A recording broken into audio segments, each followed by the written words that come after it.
And what is the meaning of Christ? The word Christ is a Greek word.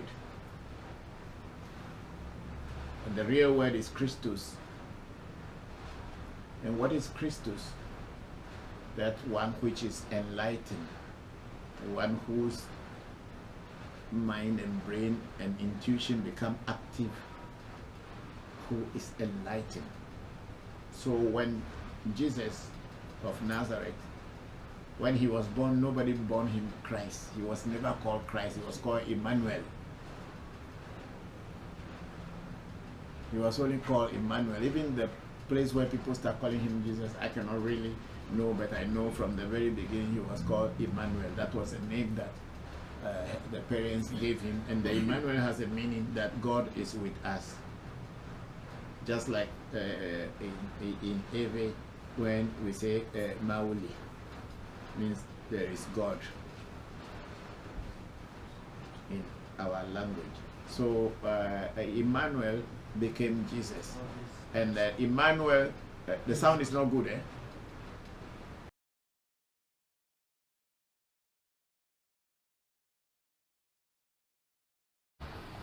Ancestors are people who lived within our communities and then passed on into the spirit world.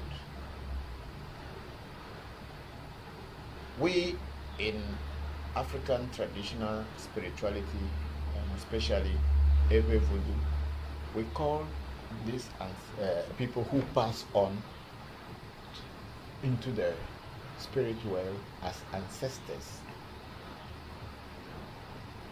And those that among them that had been spiritually active in this lifetime, in their lifetime, are the ones that we revere and pray to intercede on our behalf.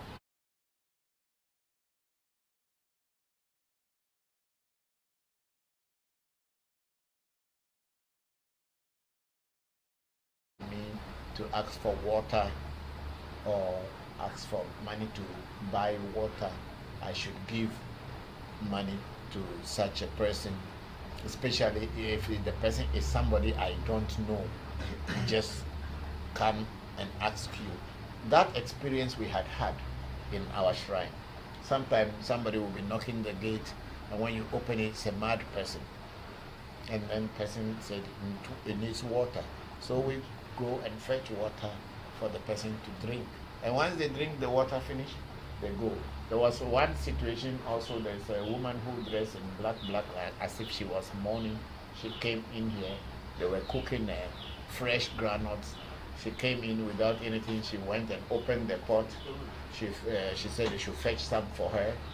They fetched for her, and then she went her way. So my old man told me that sometimes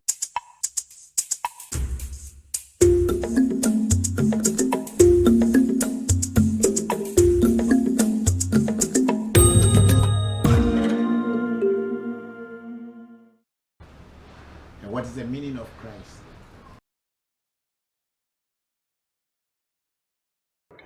It's up. Hello and good afternoon, Revolution fans. You are live on the weekly question and answer session with Bokor Christopher Voncujovi. We are grateful to have you join us today, and we appreciate you spending so much time to be with us.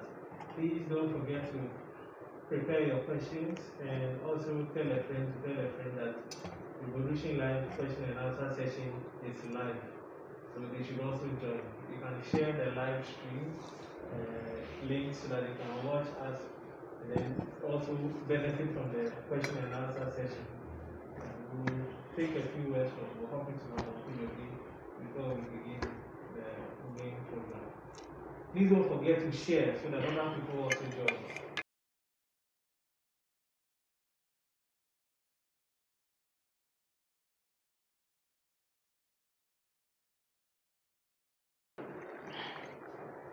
Hello, good afternoon, Revolution fans, Voodoo fans, and wherever you may be, good morning, good afternoon, and good evening to you.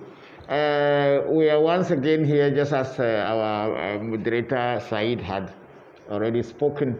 We are about to start your question and answer section with me, Christopher Voncujovi.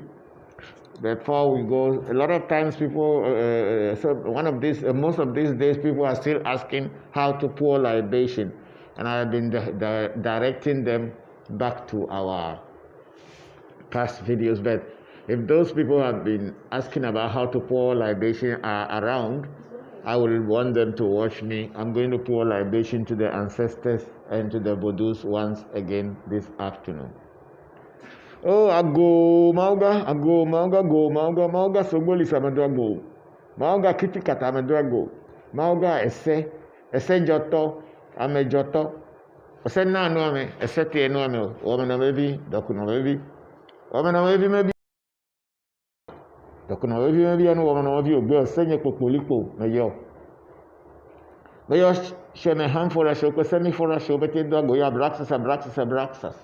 Abraxas, meio ziadre com dogo. Yo, não zoje, ani do zoka katika zgojadre. Meyora katika zgojadre. Ela fala na gomi la kuyo na gomi. Juro hola ni meyora kakelo. Wenya nyimba ma joflolo, afokla nyimba ma do di kaolo. Wenya pele be matekulo, etega.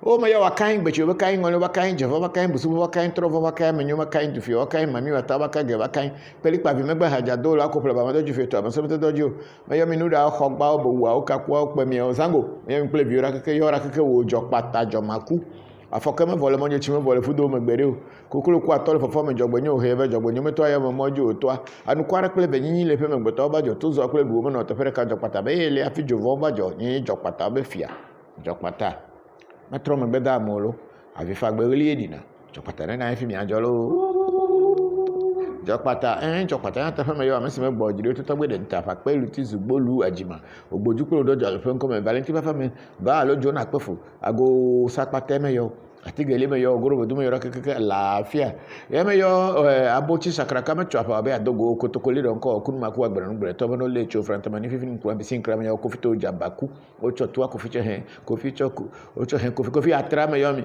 keke ye me yo dente o krachi dente obubu ya bo na bu me da ko to kaka mo di me gbodu won lo me yo ra keke me vo le dunyemu na ha ni keke ni ha o mayo amagasa sengeja kwa sese to gbeje mayo brahini gbogbo chi ngbe foli koko mo reke gomle godo kluche kuma ko mlaga to gbo nyimba ha eto nko sipe kuma yo no yakoso gbo kuma yo foni ko gbeje mayo tasinya mo sifusi jam ko so abrako bra mayo mama ni gbojo mba to gbo nya goku kofi akubia mensa adori efe ngbe peku no opo harana mi mayo fonye Celestine ya wakubia Katrina akubia konya fonye asense ko jo fonye ya obe na akubia mayo mi apete mba kwa hanami anu yeme yomi aso wa chichi achufu ya kubia sisi ya kwene ka tepe mensa mba kwa ha dagbe yeme yomi do kuto mene fana mi gongo me na gbogbo ne fana mano yeme yo awu no tuji bako tuji tobu tuji me yo kini hasa kwa nchi jagbo barasu baragbo na ba kwa ha me yo hunu re ba po yeme yo boko adaflisu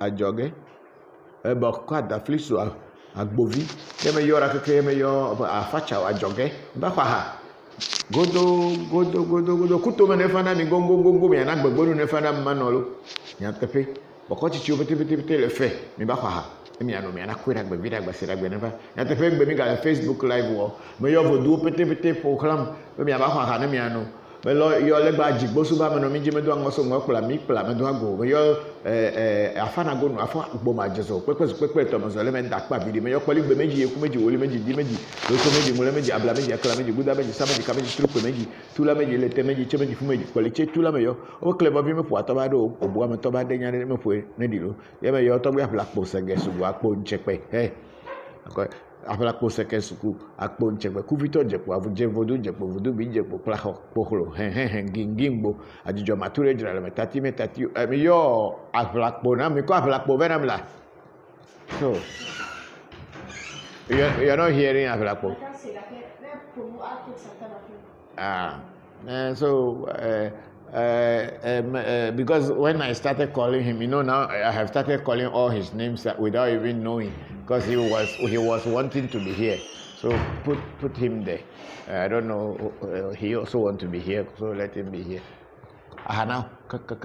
Yo, we are ready for your questions and answers. Yomi okeke dagbe jime yomi lolo. Nya to hu mi atoga, nya di hu mi adiga. No yomi le pe mi atole di dipe. Akwera gbe vida gba si dagbe ne ba done je doji, la mesese ne ba na amo pete godo le hehe mele mi akpo. Ame yo pete mi le gbedora ko onya le gbedora ise ko ba la menese. Agbe mo me ne hu no, ame yo me wonu na ne jeji na. Ame yo di ne ma wonu na yo. No ko na mo wodona done jeji na. Done ba amo no po dono wo. Na me be awo ehundo ke gamele siure. Mo no hu ne hu an to no hu mo ne ko ga na ba savo. Kudu ame yo kan ne okpoga no ba savo. No savo na for sa ne da na ne we di o leta o timia yo mere no pe. Pay. Ache. Yes. Who is reading? Who is not reading? I'm reading. Turn it on. Okay. Menuhati Kemaata. Yeah. Menuhati, yes. Hello, Menuhati. How are you? Welcome to Facebook Live on Revolution platform. Yes. Enu vule do togbi elache. Enu le do. Elache. That's how the Aves say means I salute you. All that you do, may it be successful. Elache. Okay. Shamba Musa Muhammad is watching. Are we transmitting on all our listening website as well? Yes. Or no? On Facebook and YouTube. The website is almost ready. It will be live soon. Okay. Shamba Musa Muhammad is watching. Hello, Shamba. How are you? Thank you for joining us. I was thinking about you this morning. I hope you are doing well. Thank you very much for joining us. And how is Mama Yvonne? Hope she is doing better now than before. I wish her a very quick recovery and a very speedy recovery. Ebenezer Bonsu, greetings. Ebenezer Ose Bonsu, yes. Hello, Eben, how are you? Thank you very much for joining us. Meshach Kabu Akli. Meshach Kabuaki. Yes. Okay. Kabuki or Kabuaki? Kabu Akli. Okay. Thank you very much for joining us. I'm putting the mask, but it kept falling off my face. I don't know whether my face is becoming smaller or is becoming shorter. I don't know which one is which. When I put it kept falling. I don't know. Oh, maybe. Okay. Let me try again one more time. Yes. Can you still hear me well? Yes. I'm very clear still. It picks up. The mic picks up. Is it? It picks up sound clear. Okay, then I'll manage it. Yeah. Yes. If it's falling, we'll be managing it. Yes. Go ahead. Meshach says, he asks, what is the meaning of the bracelet on the Revolution logo and what is its importance to voodoo? It is not a question of it, Meshach. It is not the importance to voodoo or it's not important to voodoo. That's not the message. The message in our logo, which is the bangle, the axe, and the two one invented a triangle pointing downwards and another triangle pointing upwards. And then you have the Oliwogodo as the oracle signs, which means sankofa or go back to your roots or go back behind and go back to where you started from. So the bangle is or the bracelet represent the one of the patron spirits in our shrine, which is Togbe Jopata. So that is what we use in representing Togbe Jopata, or that's what he said we should use to represent him. So what the bracelet is telling you that there is a patron spirit or a deity that works in our shrine or that we are working with, and that is its symbol. The axe, last week somebody asked about the axe, and I told them it's just like the magic one. It's a sign of authority, power when you are become a priest. When you are initiated, you don't become a priest immediately. But when they start training you to become a priest, and you are now ready to go to the field and work as a full-fledged priest, you have to be given an authority. And from my old man's shrine, he had an axe that he uses. And when he felt that I was ready to be my own and have my own shrine and work with the vodus, he gave me an axe, which when I am about to do any serious spiritual ritual, I have to strike the axe on the ground and command all the spirits that I'm going to work with to be truthful and honest to me whenever I ask them to do anything. So this is what it is. It is not necessarily that it is a bangle that has to do with voodoo, but also the bangle is called chambaga in the general Ewe voodoo and also some part of the northern Volta, northern Togo, northern Benin. So it represents the Chamba people, their deities. Chamba is a tribe in the northern part of West Africa. So this bangle originally came from them. They use it to represent their deities. But the Eves have also adopted and adapted to the use of this bangle, which we call the Chambaga, just to tell people that it came originally from the Chamba people.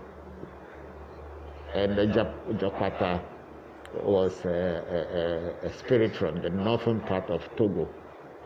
So there's high possibility that it is related to Chamba people. That's why the bangle. Joshua Oseya, greetings and blessings to you, Papa. Hello, Joshua. Thank you very much for joining us. Blessings to you too, my brother. Shamba Musa Mohammed. Hello, Papa. We are all fine and we hope you are all doing well too. Yes, Shamba, we are doing well. We are fine here. So far, everything is okay. Okay. Menuhati Kemaata. What is the connection to Woli Godu? In Woli Wogodo. Okay. He's. Yeah, I'll read the thing because what do you call it? Woli Guda. Woli Wogodo. That is it. Woli Godo. We call it Woli Wogodo or Woli Guda. Never. It's Woli. What is the question again? What is the connection to? Which one are you looking at? Which questions are you looking at?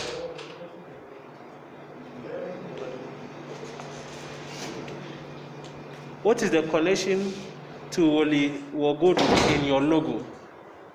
Oh, Woli Wogodo or Woli Guda, Woli Gunda in which the Aves call Woli Godo or Woli Wogodo, which means go back to your roots. So we are teaching about people going back to their ancestral roots, and that is the main thing as the Woli Godo inside our oracle.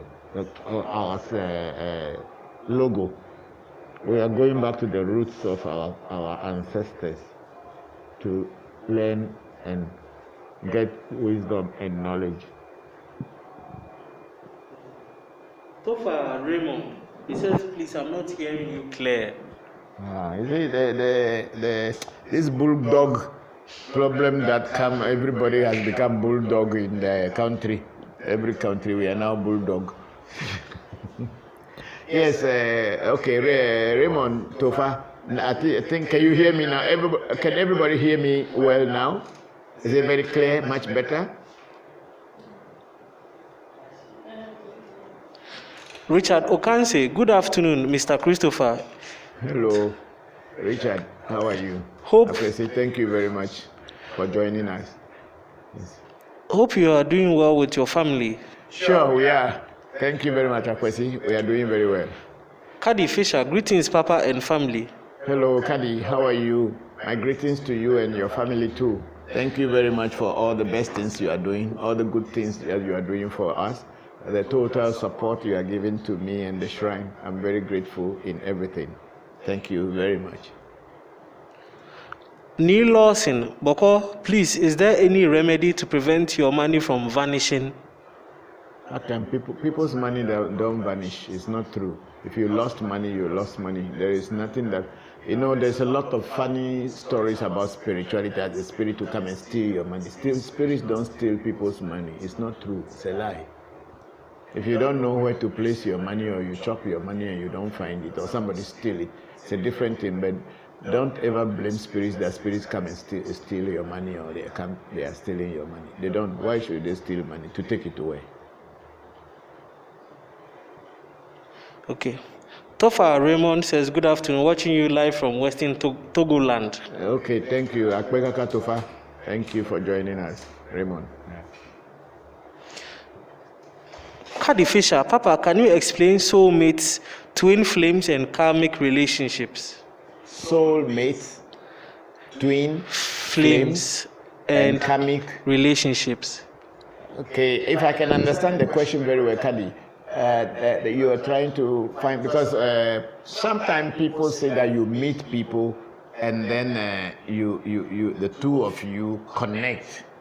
It can be man and a man, can be man and a woman, can be a woman and a man, and a woman and a woman. And sometimes it has nothing to do with sexual or romantic relationship at all. But the two of you, your minds become one, or you have the same way of understanding of things, and that is what people are calling soulmate or karmic relationships, or the twin flames, as if I can understand the question very well. The truth about it is that in each and every one of us, each human being as a body emanates some waves, just like in radio waves, theta, gamma, and beta waves, as in science, or in radiation and radio waves as a general. So human beings emanate these waves. And if another person's wave and your wave have come to be in equilibrium, or are on the same vibrational wave, then you and that person, you will click. You automatically become close to each other. It can be at the first time of meeting, but because that wave is kind of parallel to each other and they are almost on the same distance, that automatically draws the two people closer to one another. But then you meet someone, the person has not done anything to you. You have never seen the person before, but when you see the person, you just dislike the person and you don't want, because that means either one person's wave is going this way and another one is going like that, and they are not parallel.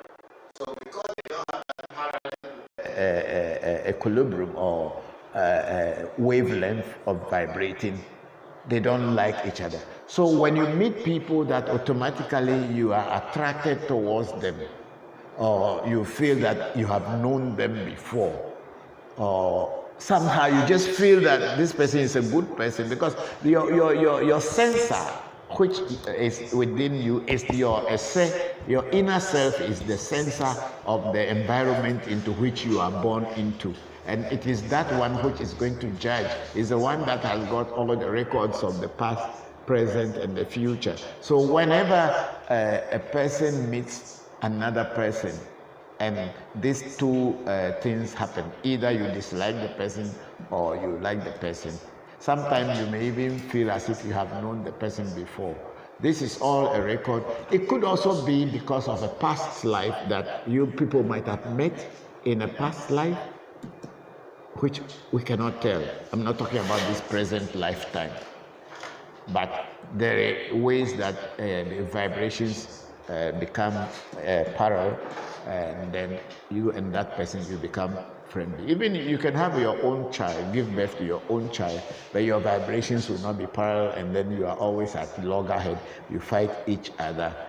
Even people sometimes who are twins, they are born by the same parents, born by the same almost few minutes apart or a few hours apart. Some, they click very, very well. Some, they don't like each other. It does happen. So it's all depending on that vibration that each one is emanating. And that is what causes it. And also, sometimes it may be from a past life. That's why you come with the karmic past life. So I sometimes, when the time I was living in India, I felt very much at home in India, and I didn't see anything strange. You will even be surprised that when we took the Sanskrit test during my final year in the training, we have to speak Sanskrit, we have to write Sanskrit, and I learned how to write and how to speak it, and then in the sutras and all these things. So when we took the Sanskrit examination during our spiritual practice training, I, coming from a village in Africa, Hohwe, to be precise, Hohwe and Pandu, to be precise, I taught the whole class of even Indians who were in India, who were born in India, who are Indians heritage. The language is their own from birth. I came from somewhere to learn it better. I was even better than them, and my masters were very surprised. So it could be also maybe in one of my past lives, I might have been born there, and that is inside of my inner self, which we call a set in Eve. Maybe that is already written there, and that's why when I came back into this life and went there, it was easier for me to pick up and then polish on it, or get at least some better points in it. So these karmic relationships and twin flames and what is the first one? Always the question that always the question that I'm answering. Keep the roll or the dial on that one, so that until I'm able to finish answering that question, don't roll and waiting to bring the second, because otherwise, many times we are having difficulty. We have to go back to that. So what is the soulmate? Yes. So this is all that it is, Kadi. It is just you meet somebody. You may not have met the person physically, but you just get attracted to the person, and truly, if you are soulmates, or your vibrations work together, when you meet physically, it will click. Not necessarily on a romantic level, but on that brotherliness and sisterhood. That kind of feeling too is there. It's not always romantic, but it will be a very good friendship. Like it's like a brother born by another woman.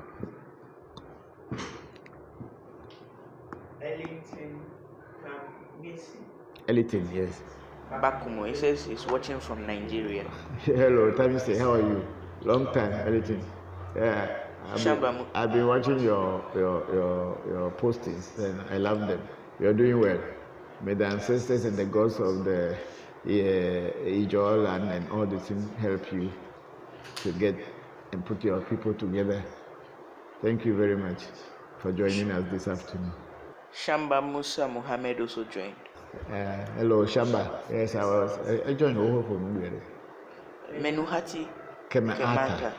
He says, Enuledo Togbe Elache. And that's what I was saying, that, what do you call it? Said was finding difficult the every word. Enuledo means I salute you. Because in Ewe, just as in Yoruba, the way our people actually greet someone who you respect, it does not mean that you are older or the person is bigger than you or you are smaller than the person, but out of respect. Adenu Edo. What is Enu? Enu means mouth in Ewe. I want to break the word Enuledo down so that people can understand. So it's not just a word for word's sake. Enu means mouth. Edo means down. So when the Ewe man sees somebody and he respect that person. The person can be a child, the person can be older than him, a person can be younger than him, but out of respect for that other person, I say, oh, Tagbi Enuledo means you put your hands down and you salute Enuledo. So you put this Enuledo means your mouth means I put my mouth down, so whatever you say, I will listen. And it is the same one in Yoruba, where the Yoruba people will prostrate straight away, which we call dobale, or you prostrate straight away in front of someone who is older than you or someone that you respect. The Aves also do that same prostration, but we don't lie flat usually. We put the hand down and then we put our head, the enuledo. So when it is said enuledo in Ave, it means I salute you. That is what it is in Ave. So when Bokor Menuhati Kemaata in the US saying that Bokor Enuledo, Ave say what you are doing should be successful is elache. Now, because we say ache. But then when I want to say that it will be well for you or it will be well with you, I will say elache. Now, or elache, as simple as that. Thank you very much, Menuhati Kemaata.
And may God sustain you in your efforts to keep us abreast with our roots.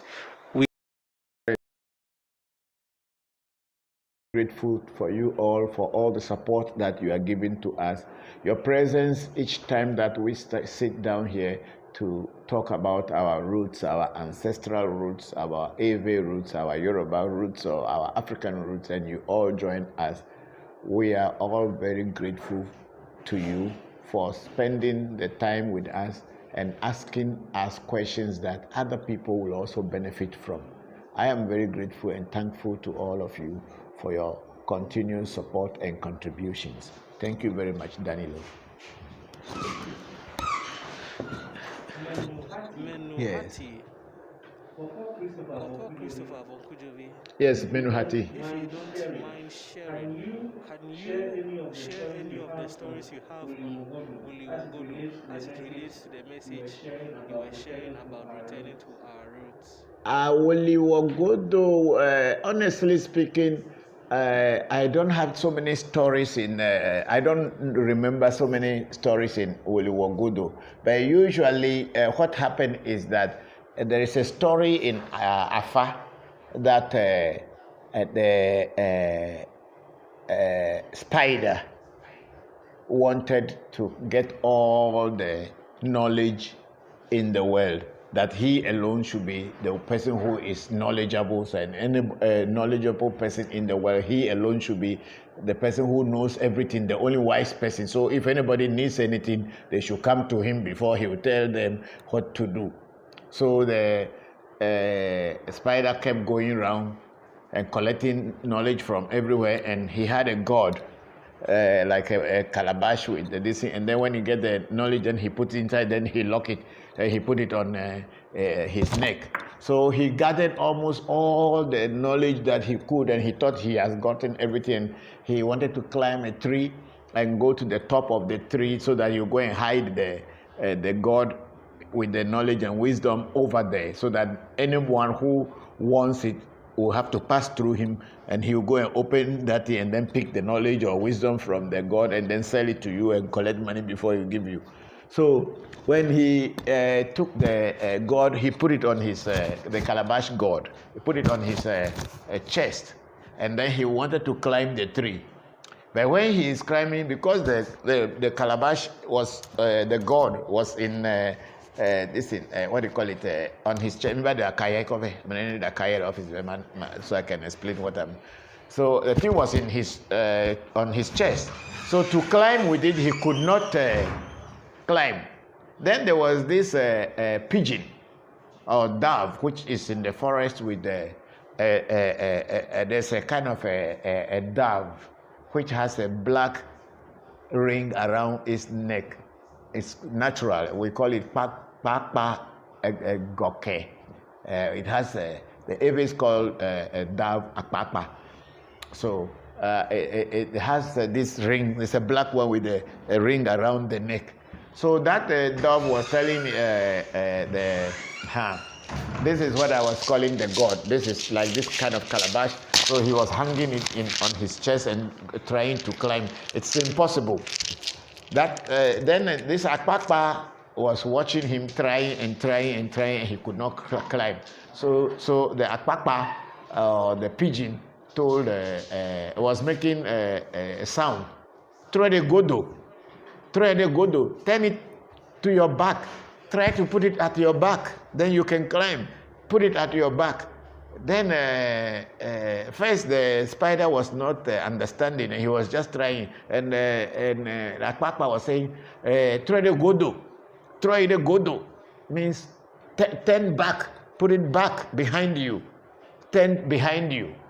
And then when it was able to, then he now got the hooting of the pigeon. Then he turned the god to his back, and he was able to climb the tree. Then he said, after all, even though I have collected all the knowledge in the world, all the wisdom in the world, but then that one alone, to even turn this thing to back at my back, I didn't get that one. So then there's no need of me. Then he used the god, smash it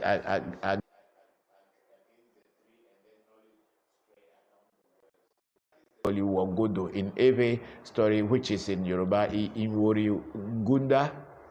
That is what is in Yoruba, Ifa, but then it's in Eve Woliwo Godo. Look back and pick the information, the knowledge, the wisdom that is you left behind. So try to look back, and you will always pick it. Yes, you can also ask questions if you are here. If you think of any question to ask, you can ask. So yeah. Yes. So Menuhati Kemaata Boko. That is it. That's the story of Woliwogodo. One of the stories that I know. Yeah. Menuhati Christopher Voncujovi. Oh, thank you too. Thank you to Menuhati. Thank you. Coming from Northern Togo, some of us used to wonder if there was a connection to Sapata or from Northern Ghana. It could be Sapata, Anyigbato, Babalu, Aye. It's the same thing. They are the same spirit. But then the languages are different. So our languages are different. So in Ewe, it's called Anyigbato.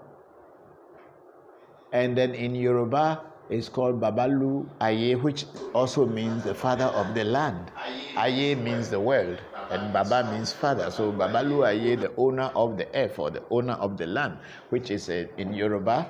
And then in Ewe, Anyigba, which means the land or the world and the owner of the land. So Babalu Aye and Anyigbato are the names as the Yoruba and the Ewe call it.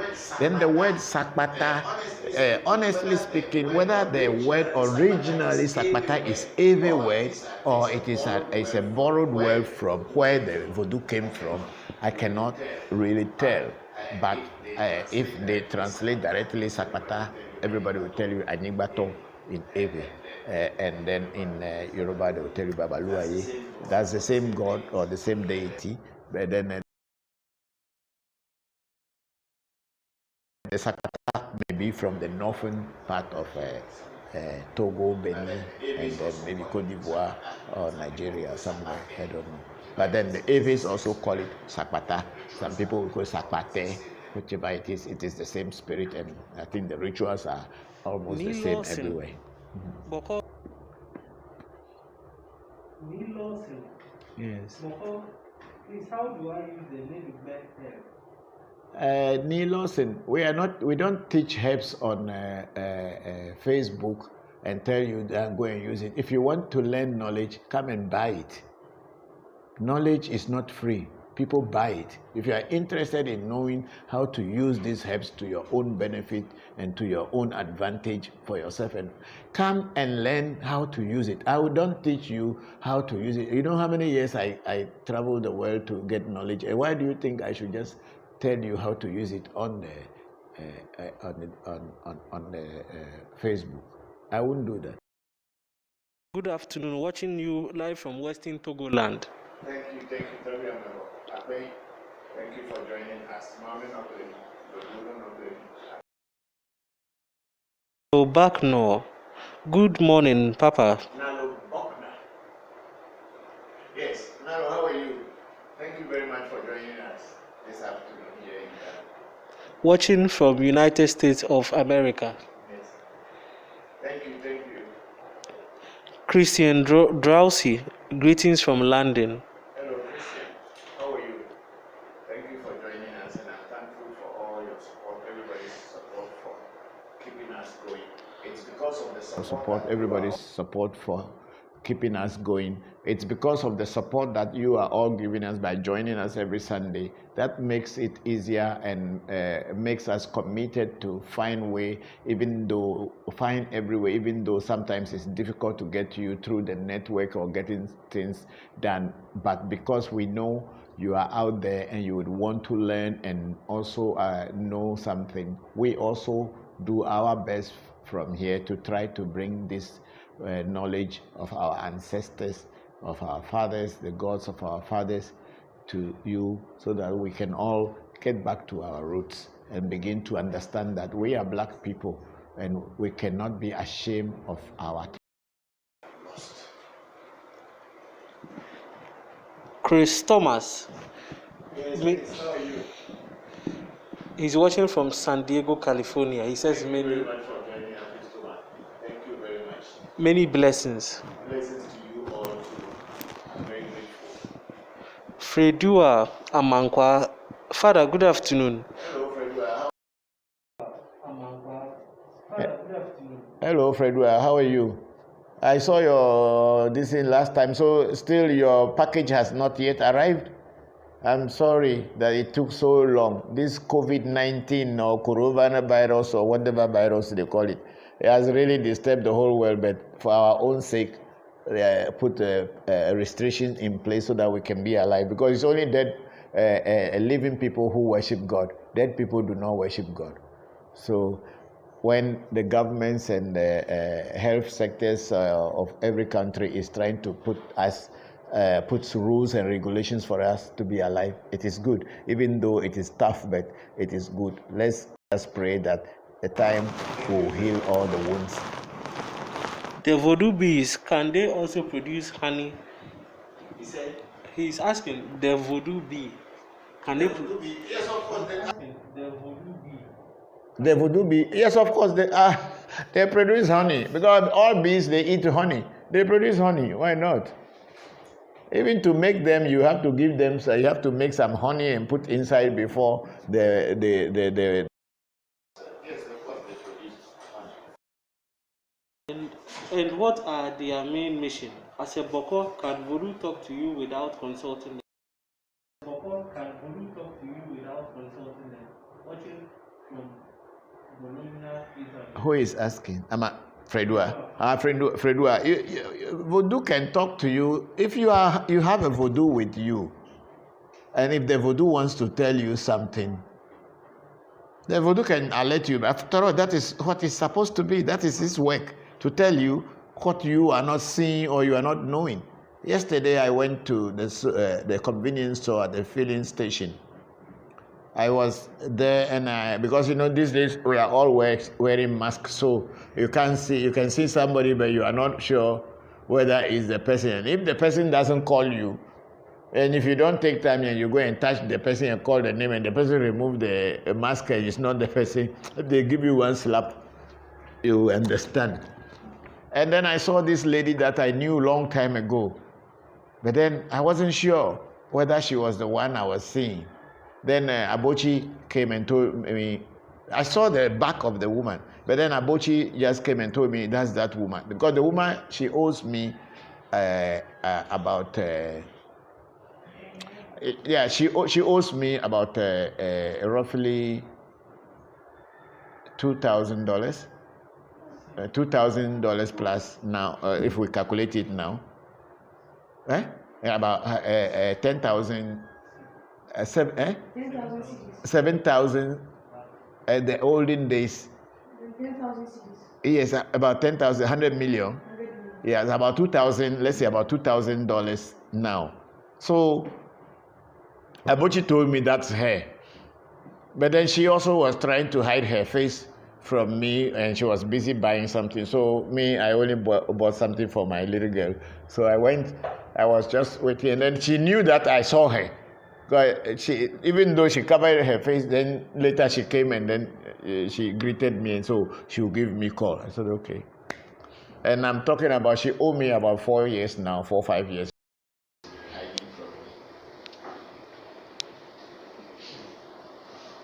Fredua Amankwa, he says the package. It's not always that you will want the voodoo to speak to you. The voodoo thinks what is important, it can alert you and tell you that this is what's happening. So be aware and be alert.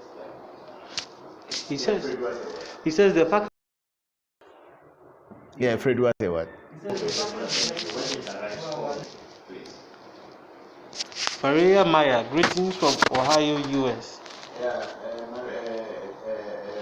Maria Maya. Thank you very much for joining us. How are you today? Thank you for continuing to share your knowledge and demystifying African spirituality. Thank you very much, Maria. I'm very grateful for all of you for your support and continued support. I wish and pray that you can also pass this on to your children, your friends, so that when your children are growing, give them the right education.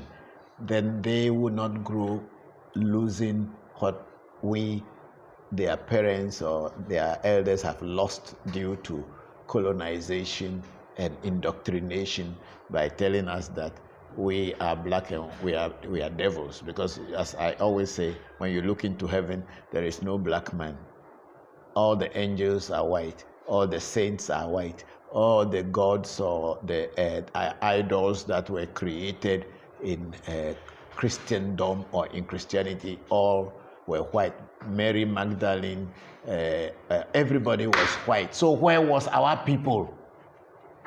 What did God do to the black man? Where was the black man? If all the idols, the deities, the angels of hosts, and they are all white people. So are you telling me that God did not create black man? The only black man or only black angel you see among them, they call him Satan. He grow horn. He got a big tail. Finish. So what happened to our people? So God did not know us. That's why they didn't put our picture. Or our people were working in the farm when the angels were taking pictures. Or were they working in the kitchen washing the pantry? That's why they did not take pictures. And why do we black people think that we are going to heaven? Going to heaven, which heaven and whose heaven? When we cannot even sing one single, if your father died now, they will tell you that he's resting perfectly in the bosom of Abraham. But so when will the picture of your great-great-grandfathers also be shown? If they are resting in the bosom of Abraham, where are they? Have they vanished inside Abraham? Ask this question. So, Varaya, thank you very much. Let us educate ourselves once. Our children, our great-grandchildren, so that they would be proud to be black people. We also knew God. Joseph Quay, do you have a YouTube channel? Yes, Joseph, we have a YouTube channel. We do. After Magic Temple, that's our channel on YouTube. Yes. Okay, next question. Leslie Omar, greetings, Papa. You always Hello, make. Leslie, how are you? Long time. How are you, Singapore? Thank you for joining us. He says you always make our Sunday special. Thank you, Leslie. Thank you very much. Shera Kamisi, she says thank you. Hey, Shira, thank you very much for you joining us. Leslie Omar, Daddy, can one pour? Leslie Omar, Daddy, can one pour libation in the bathroom? He said? Can one pour libation in the bathroom? Yeah, you see, you are coming from a base where probably the people you are with, when you are pouring libation, they'll begin to look at you as evil. You are doing evil because you are respecting your ancestors. They would rather prefer you respect the ancestors of King David, Joseph, who are all quite as far as the image that we have been shown. If you are praying to them and calling them God of David, God of Isaac, God of Jonathan, God of that, then the people are happy. And then if you say God of Olukutu Ogbaje, then you get problem. So it shows from the question you are asking, it shows that the people you are with, if you are doing a libation, then that means you are doing evil. So you need to hide to pour it. If that's the case, you see, then it's a different story. But then the toilet is not the place where you feed your father or feed yourself. Let me be very honest and straightforward with you. The toilet is not where you yourself will go and eat. So if you don't go to eat in the toilet, why do you want to feed your ancestors in the toilet or in the bathroom?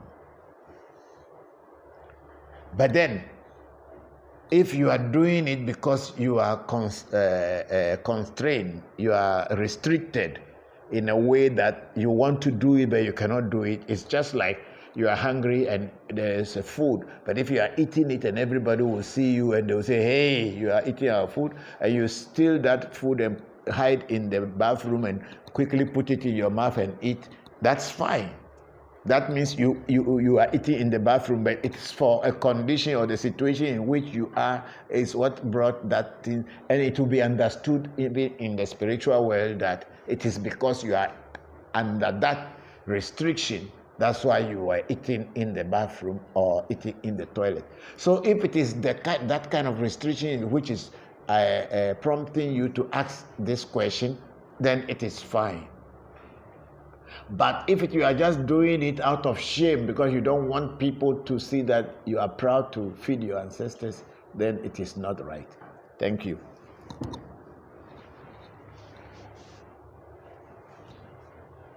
Questions on YouTube. YouTube questions, okay? Martin Poplar. Hello, for Martin. Thank you for joining us. How are you this afternoon? Yeah, I was supposed to call you during the week, but I've been so occupied, and I haven't. So that's why I couldn't get you. Couldn't get back to you, but hopefully from tomorrow morning I'll be a little bit free and I'll call you. Martin Kobler, Yes.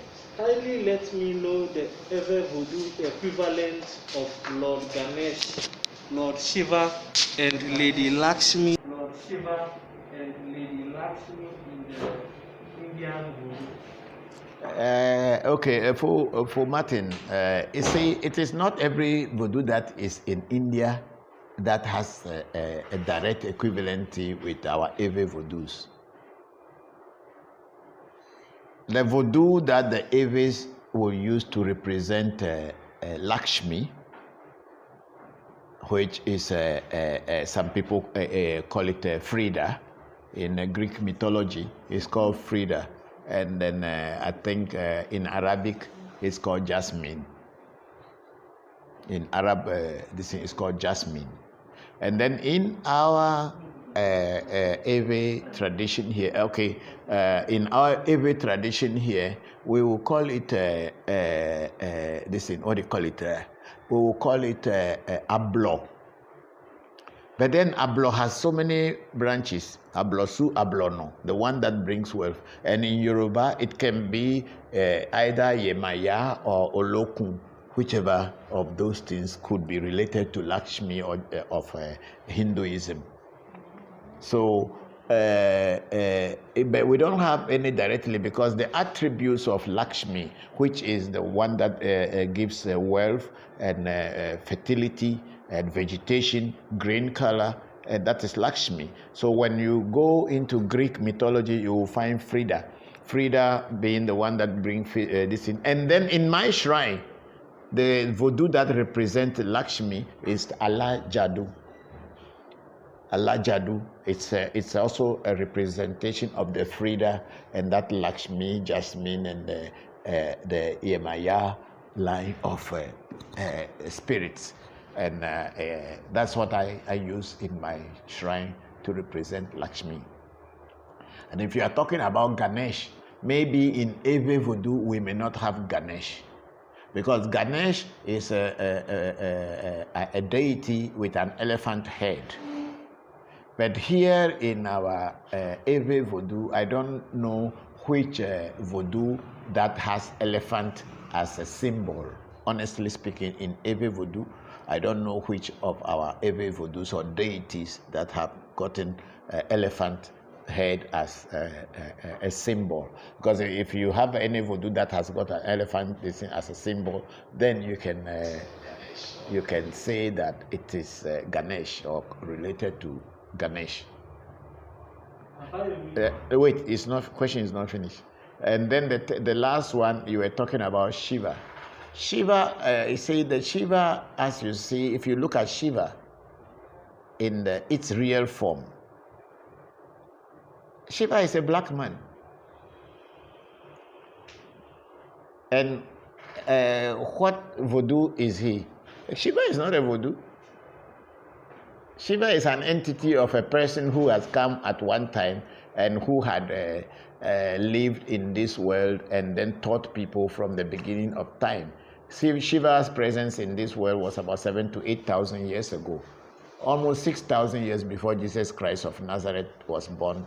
But then people who are in this part of the world, in the Western world, because Christianity was used as a religion to control the minds of people, they are not exposed to other things that had been there long before Christianity. They tried. And this is Lord Shiva. This is a very beautiful Shiva, but it's a man. Sometimes when I used to use this banner, people thought that Shiva was a woman, and people say, oh, we want to meet the madam. Stupid people, madam for where? So Shiva was just a black man. And the same thing with the Lord Krishna. The word Krishna in Sanskrit, in its deepest meaning, means black stone. But because the Aryans, who were the white people who moved from Europe towards the subcontinent India and mixed up with the Dravidians, or the Dravidians, which were the black people, original black people of India, called the Dravidians. The Aryans would not accept anything black to be higher than them. Just like this racism we are facing today in Europe and America. And because Shiva was black person, and they cannot accept the Brahmins, who are the white, who wants to be the what do you call it, the religious class, people who form religion. They call the Brahmins, because we have 5 classes in the India, the caste system. We have the Brahmins, and we have the Kshatriyas and the Vaishyas, and then I think we have the Shudras, which be one, I've forgotten one. The Shudra being the untouchable, the very low people who are farmers and all these things. So they will not accept a black person to be their leader, or a black person to teach them. But then the knowledge and the wisdom was in the head of the black man. And since they would not accept that thing, and when Shiva was gone and they started forming religion around him, they started painting him blue. Nobody is blue. Krishna was not blue. He was a black man. But the Aryans, the Brahmins, and the caste system would not allow or accept a black person to be their head. For that reason, they painted them blue, so that they have no color. Being blue, you can't say it's belong to white people or belong to black people, and they will just say because it's God. But then these people, Krishna as well as Shiva, were actually human beings who had lived in this world before, and they taught just like we are teaching today. And when they were gone, people used their knowledge to make their life, and then the people who lived after these people formed religion with these people's names, and like how Jesus Christ of Nazareth has become a living bread for every fraudster and liars who call themselves men of God, because when they mention the name Jesus Christ, they can use it to cheat their fellow human being, and they will get bread and food to chop. That's what they are doing. So that's the same thing that has happened in India and in Hinduism. So there is no direct God or deity in every voodoo that I can say that represent Lord Shiva, because Lord Shiva was a human being anyway.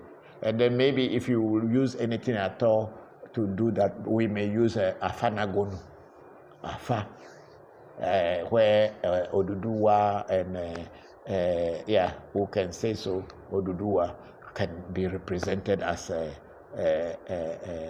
Shiva, Lord Shiva, because Afa as a deity was also said to be human at one time, which is the Ifa story. So I think that's what it is. I don't know that much, but that's how far I can go. Yes, Eben. He said, good day. Thank you, Ebenezer. How are you? Thank you very much for joining us. Ready for some teachings? Yes, I'm here to teach. I'm here to teach so that you can all learn something. Your nose mask, the one that was nice. And but the nose mask is not giving me chance to talk, Ebenezer. I try many times. I even put paper inside so that I can be tighter for my this, but I refuse. I'll try one more time and see.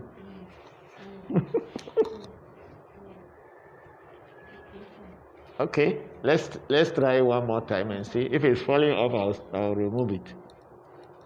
Yes, any question? Let's go. Abayomi, greetings from Lagos. Hello, Abayomi. How are you, my brother? Thank you very much for joining us. How have you been? Thanks a lot. Ebenezer, Papa, what is your take on numerology and astrology? Yeah, Ebenezer, I used to be an astrologer, and I also used to be a numerologer. I have all my notes and everything. When I started in spirituality, I did a lot of things. I was very much into palmistry, could read her palms. I could also do some little charts of the astrological charts, but I was more versed into numerology by taking the date of birth, the numbers in the letters that form your name, and be able to tell what your future or what your current thing is. But I have left all these things for a very long time now. If I'm not joking, I have stopped doing this thing for over 25 years now, and I concentrate more on our traditional herbal way of being in harmony with nature. The African man, we live in the forest, we live in the savannah, we live in the area where there are grasses, herbs, and all these things. So nature as it is, our ancestors learned the ways of what they were living with, which are the herbs. And by observing these things, they were able to get some knowledge that if this herb and that herb comes together, thunder can strike. If this herb and that herb comes together, rain will fall. If that herb and that herb comes together, there can be fire. So they learn all these things. So the astrological side and the numerological side are also part of our studies, because sometimes they will tell you that you should do the ritual when the moon is completely dark, or when the moon is new. Our people also know that, but their concentration is not merely on the moon or this thing. Their concentration is mainly on what things to put to make the thing work. So when I came back from my tour of the world on my goose chase of spirituality, trying to find the truth, living Christianity, joining into, not even the normal Orthodox Christianity, I left that and I jumped into charismatic Christianity, born again Christianity. And then after seeing the lies and this thing in it, I moved out. Then I joined into the yoga. Then I went on to become a priest in Tantra. And then I was posted as a regional priest to Bangkok in Thailand. The whole Thailand country is a Buddhist country. But then I had a temple in Bangkok where I was the priest, teaching Tantra to the Thais who want to learn Tantra yoga. So after all this journey, I couldn't really grab anything that I can hold solidly and say that I've really gotten spiritual power. Let me call it that way.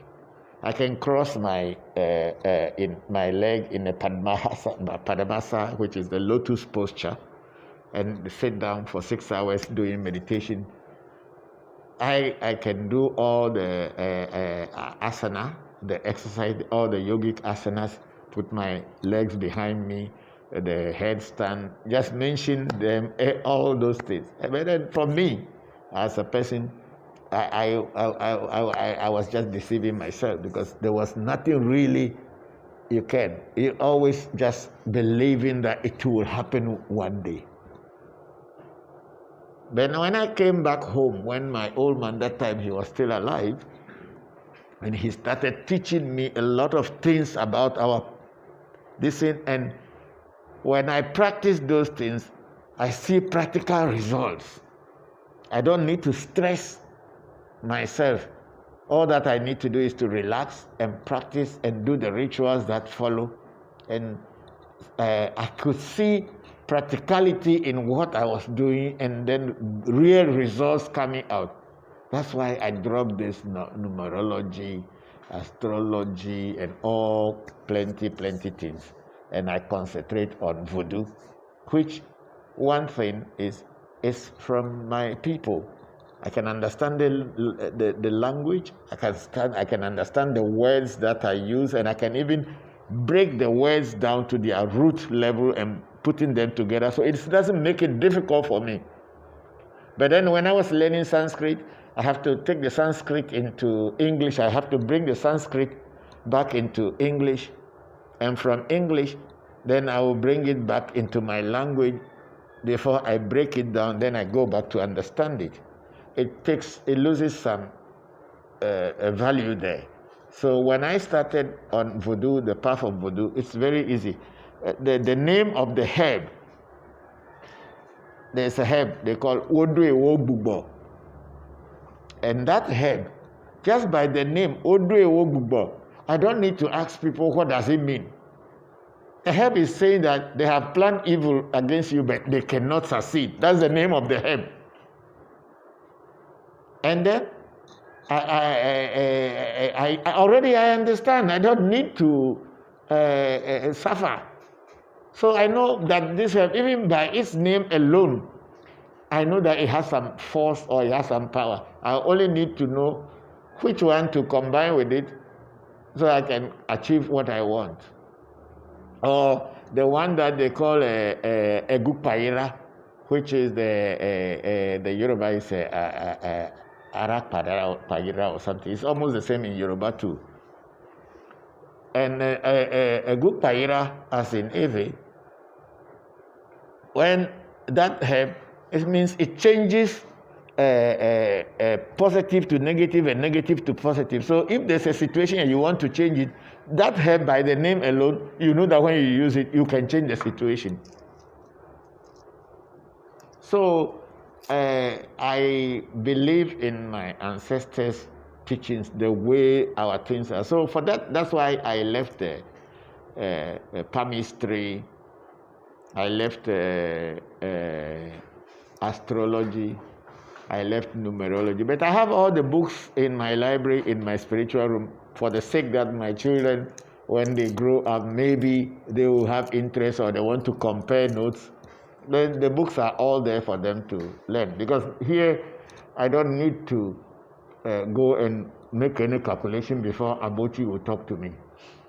From the day the old man put the metals into my nose and they entered into my head and become an antenna, it's fine. I don't need anything. All that I need to do is relax and it will just come and alert me. Whether the thing is in any part of the world or is near me, it will just tell me. So why do I worry myself to go and be calculating?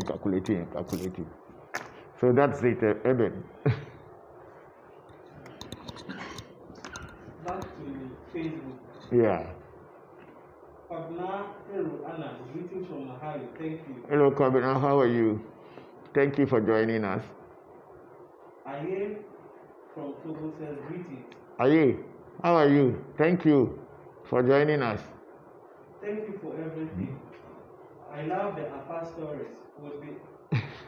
Would it be possible to tell us one story at the beginning of listening of every live session? It depends. I need to get this in. I am into Fa, but I'm not a Fa specialist as compared to voodoo. When you are Afa, it's different from voodoo because Afa originally, as I was saying the other time, originally came from the Yoruba people of Nigeria. And our people have adopted Afa as a forerunner or a pathfinder to find out about voodoo. So Afa and voodoo work together. But I am more into the voodoo itself than into Fa. Of course, I've been initiated into Fa about 13, 14 years ago. But still, I am not that very, very, very perfect in Afa, even though I can know the basic things. So I don't go deep into Afa by telling Afa stories. But when it comes, yes, of course, what I know, I will tell. Lumumba Malcolm, what is the originality of voodoo? Why must we practice it as Africans? It's not a force for you to practice voodoo as an African. It is up to you. If you want to practice, it's fine. If you don't want, it's fine. It is not why must we. Nobody is forcing anybody to practice it. If it is your feeling and your desire to have knowledge of your people, that's your palabra. If you are not interested, it's your palaver. Nobody is forcing you, and it is not a must. Whereby you say, why must we practice it? No, nobody is forcing you. Knowledge, if you want to go and study physics, is anybody forcing you? Nobody is forcing you. If you want to go and study Greek, you study Greek. You want to study philosophy, it's your palaver. But then it is advisable that at least you should know about yourself. Menohati, Hindu divinities are not synonymous with our thinking that Hindu practitioners are worshiping Hindu deities. That is a modern or more recent occurrence. Thank you very much, Menuhati. That's why I was trying to explain to my big brother, F.O. Martin Kobla, that we don't have this in. So, but then the representation of these things are also in our discipline, because there's a goddess of the fertility, a goddess of wealth, goddess of that, just as it's in Hinduism, as it is in Ifa, as it is in vodu, and maybe also as it is in other religions or traditional spiritualities. But there are no synonymous direct distinctions in it, so it is. It is not like comparing vodu and Menohati, as you know, there is a lot of confusion about the term amegashi. What is the translation of the word? Some people say it is the term for the highest level of priesthood in Manuwata. It is no. It is. Last time Menohati. Yes, this question is a very good question. Why I said it's a very good question is that. Why I said it's a very good question is that a lot of time people think they just take the word on the literal level, amegashi. I was saying that the word amega,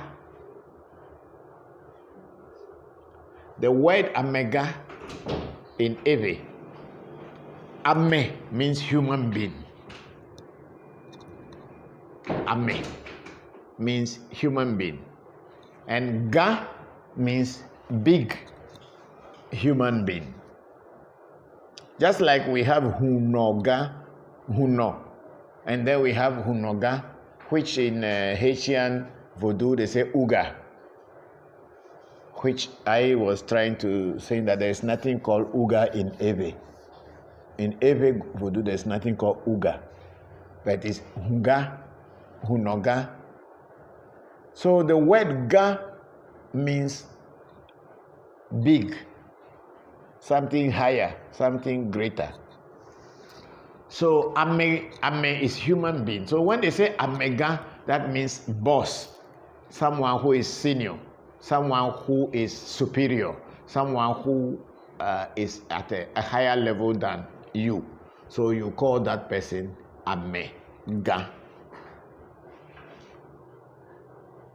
Some of the people, when they have a voodoo in their families, they tend to call the voodoo amega. Like the area I come from in the Volta region, we will call sometimes we call spirit Bogbo, which is the name our people call it, or a tron. Or some people can call the tron that, oh, me go to Amega's room and go and bring a drink, which literally means go to a room of the spirit and bring a drink. So Amega is I don't know what name, it's like a nickname. It's a nickname for the voodoo. You give a nickname for the voodoo instead of calling the voodoo like my deity Jokpata. Go to Jokpata's room and go and get me a drink.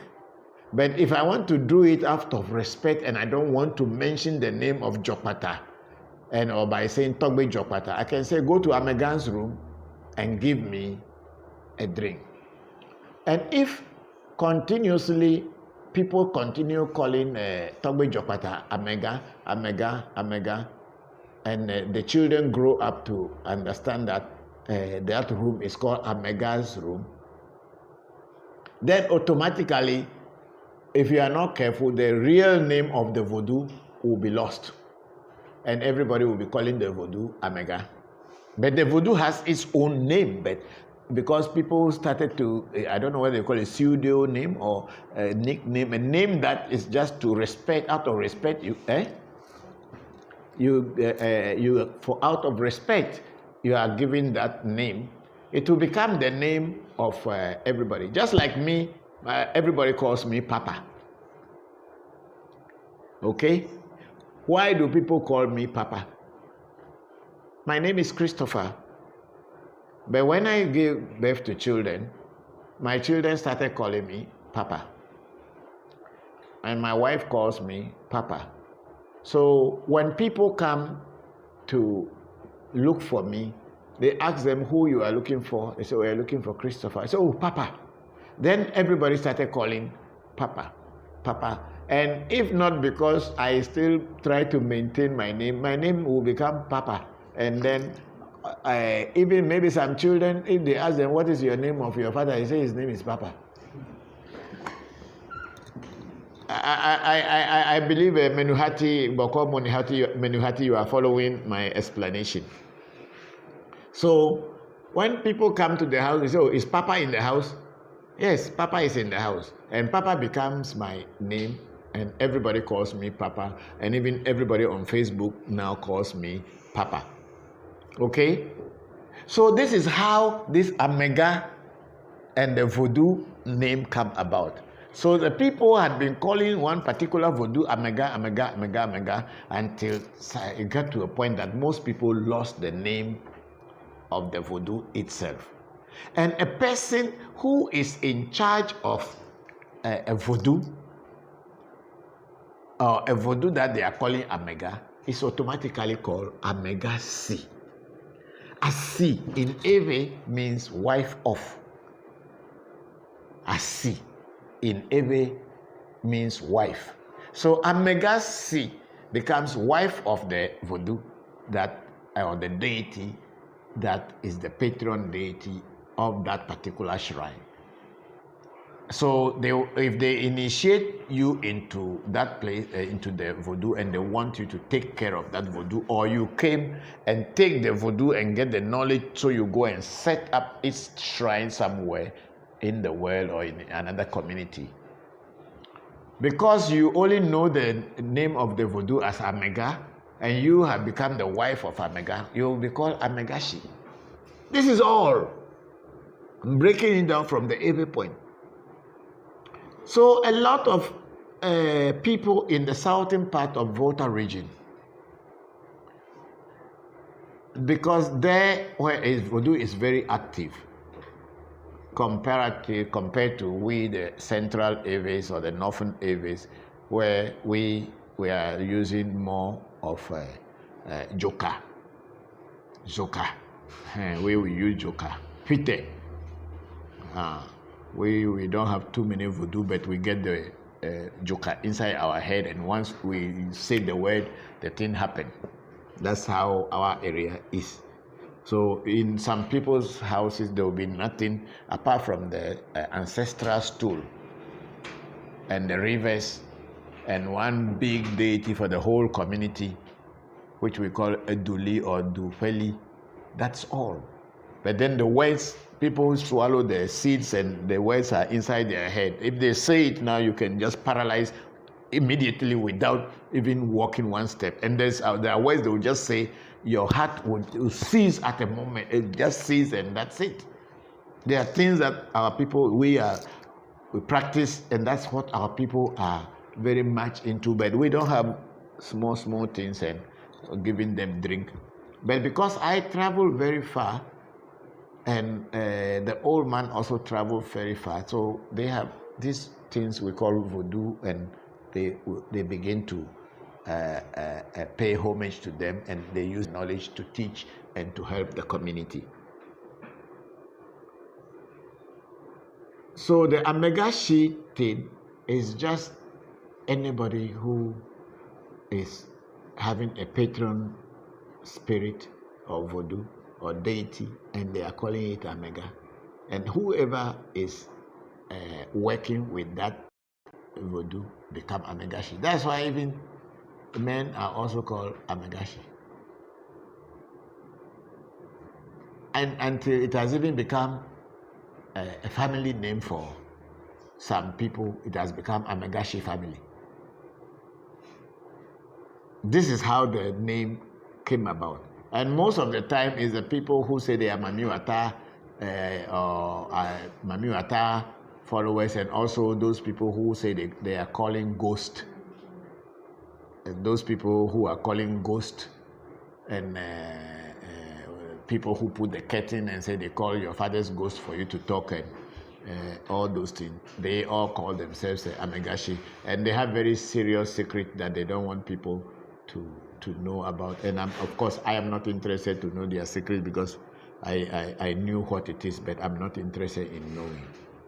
So this is how the amegashi name comes about.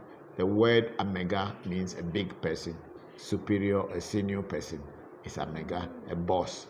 And then anyone who is serving or become the wife, or who has taken that deity to be a servant of the deity, or to be a priest or priestess of that deity, can be called amegashi. Thank you, Menuhati. Imi, if you're a beginner, where do you start? If you're a beginner, you start with reading to know where you are in your life before you start. Voodoo is not a playing thing. It's not like a religion where you just go to church and put the Bible in between your armpit, and then whatever they say there, whether it makes anything on you or not, just the stories that they will tell you makes you feel that you are in heaven already. Then you come back home and you realize that you are not even near the gate of hell. You know. So voodoo is a practical thing. If you want to learn voodoo, or you want to enter into voodoo, the first and foremost thing to do is to do a reading. And when you do a reading, in that reading, they will guide you and tell you the difficulties and the challenges and the things that are in your life at that moment, or whatever you are trying to find about, or whatever you are trying to overcome. In the reading will break everything down for you. And then the reading at the same time will teach you the path to go, to overcome, to avoid, and to bypass what is trying to confront you. So without reading to find out about yourself and what is confronting you, or whatever is you are challenging yourself with, I don't know how you will start. A lot of time people come and say, oh, please do this for me, I'm suffering, I have that thing. And when you ask them to do a reading, they say, no, I don't have money for reading. But how will I actually know what is worrying you? Yes, you know what is worrying you, but you don't know what is the cause. Until you know the cause of your troubles and your problems or your challenges, how can they solve it?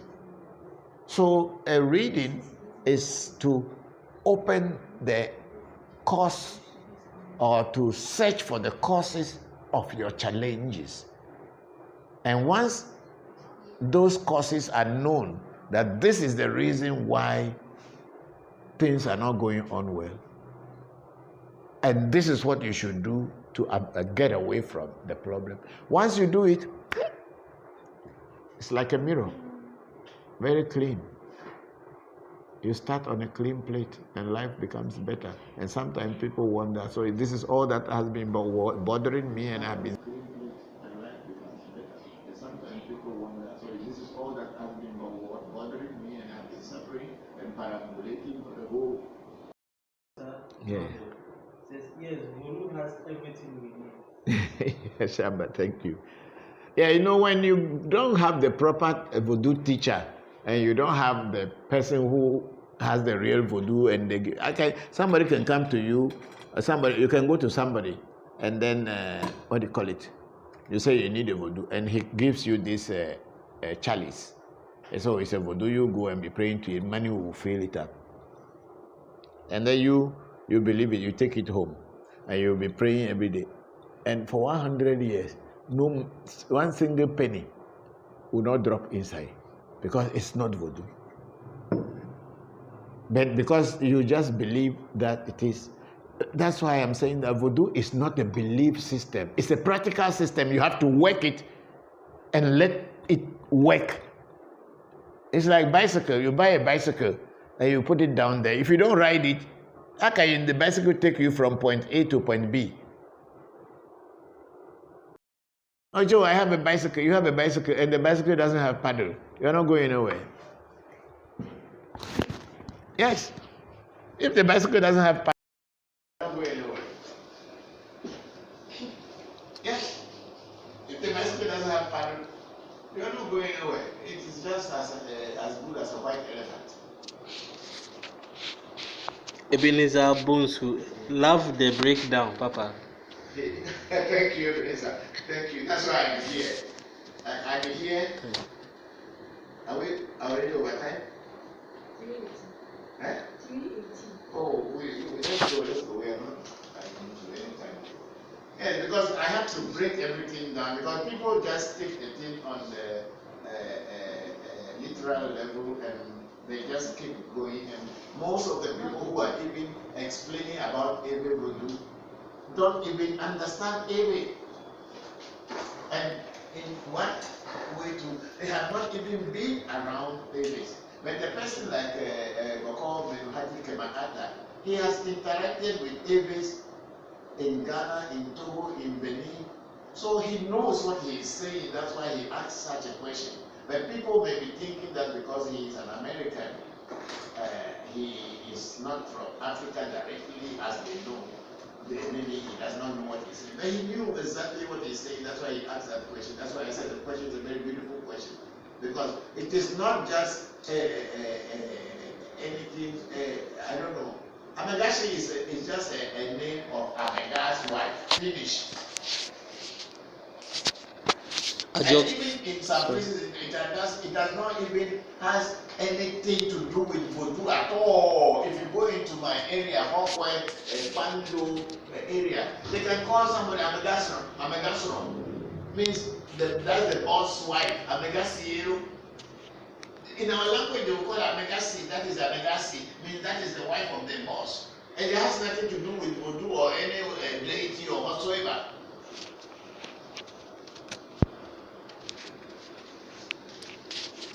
Yes, next question. Ajok Popo Mensa. Hello. If voodoo. Hello, Mr. Ajok Popo. How are you? Thank you for joining us. If voodoo gods are powerful than corona, then why should I wear nose mask? Don't wait, and if you die, you ask your God. Oh, nobody is saying that voodoo gods are. Voodoo is nature. And the virus is also a natural thing. So if you don't want to wear it, that's your palabra. When you die, ask God why your voodoo cannot overcome the coronavirus. Wearing mask tells me I don't believe in my voodoo gods can protect me. You don't need to believe in anything. If you are a real voodoo practitioner, you will be very careful with everything. Even we who are practitioners of voodoo, when we are even using knife, we are careful that it doesn't cut us. Don't we have the voodoo and we are not killing the animal for the voodoo? Why should we be careful that the knife does not cut you? You need to be smart to think well. You don't just say things because you think that you are wiser than anybody. Nobody is forcing you to follow voodoo. If you don't want to wear a nose mask, go ahead. It is your nose. If you don't want to cover it, it's your own palabra. Even the people who work in nuclear factories or laboratories around the world. Do you think that they don't know that they can die before they are playing with that thing? For them to be alive, they protect themselves. It's not that they are stupid, they know that it is powerful, but yet still they have to work with it and play with it. Even these voodoos are very powerful. They can kill you too. Even those of us who are living with them, if we don't live our life very well, and if you have a real voodoo, it can kill you. We know that we are with them. That's why we are trying to have our life straightened up. It is not a question of saying that voodoo is not powerful. Voodoo is a natural thing, and coronavirus is in nature. Don't you see how the coronavirus is changing human life? Do you know why coronavirus came into the world? And you are talking about whether voodoo is strong or it's not strong. Nana Koko Sechi. Greetings, Togbi. Hello, Nana. Thank you very much. How are you doing, my brother? He says peace and blessings to the family. Thank you, and same to yours too. I'm very grateful. My question is about Afa. Will the interpretation of the sign, for example, Loso or Akla, be the same for each different lineage? Will the Vosa be the same? Will the song be the same among all lineage? I am curious about the perception of universally in Afa worship versus development of personal spirituality.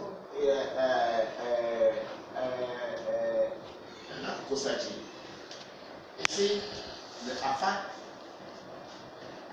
if Loso Dakla has fallen down as an oracle, if Loso Dakla has fallen down as an oracle, the story in the Loso Dakla should be the same.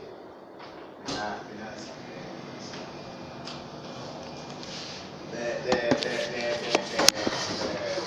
and sit down.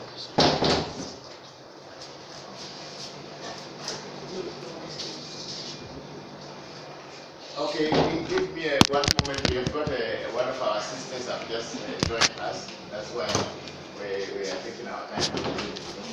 Yes, anyway. So if Loso Dakla, like as it is called in Yoruba, Loso Okana, Ewe to call it Loso Dakla. If that oracle falls, the story should be the same. But in each particular oracle, we have 16 different stories. If, like vodu, I just said only one story that I said, but inside the vodu, they have another 15 different stories that is in the same oracle. But when the person who is doing the reading for you, when the oracle falls, and then the voji, there is something that goes together with the Afa called voji. The one that when the person starts, they'll be mixing it. That is called the voji. And when they are picking the voji until the one that remained, the last one that remained on the mat, that will tell the person who is doing your reading for you which story relates to your reading. But because not everybody understands Afa so deep, so when the oracle falls, maybe they know only one story in it. So whether that is the story that comes for you, or that's not the story that comes for you, they only tell you that story. But of course, the oracle has fallen, but the story that you are being told is not corresponding with what you had asked. This is because the person who is doing the reading for you, either he does not know many stories, and also he did not take the voji, the selections that they are picking, into consideration, and is only going to tell you the story bluntly. So the people who really understand Fa and who can do it, they will pick that one and know what story in the 16 that should correspond with what you are asking, and it will be pepe. So this is what it is. And the Vosa also, even though it is the same oracle, the Vosa are a little bit different. The same thing, it depends on the Voji. So they will say, oh, this is the story, but this is what it has picked. So for this reason, this Vosa, we must do it this way, or we must do it that way.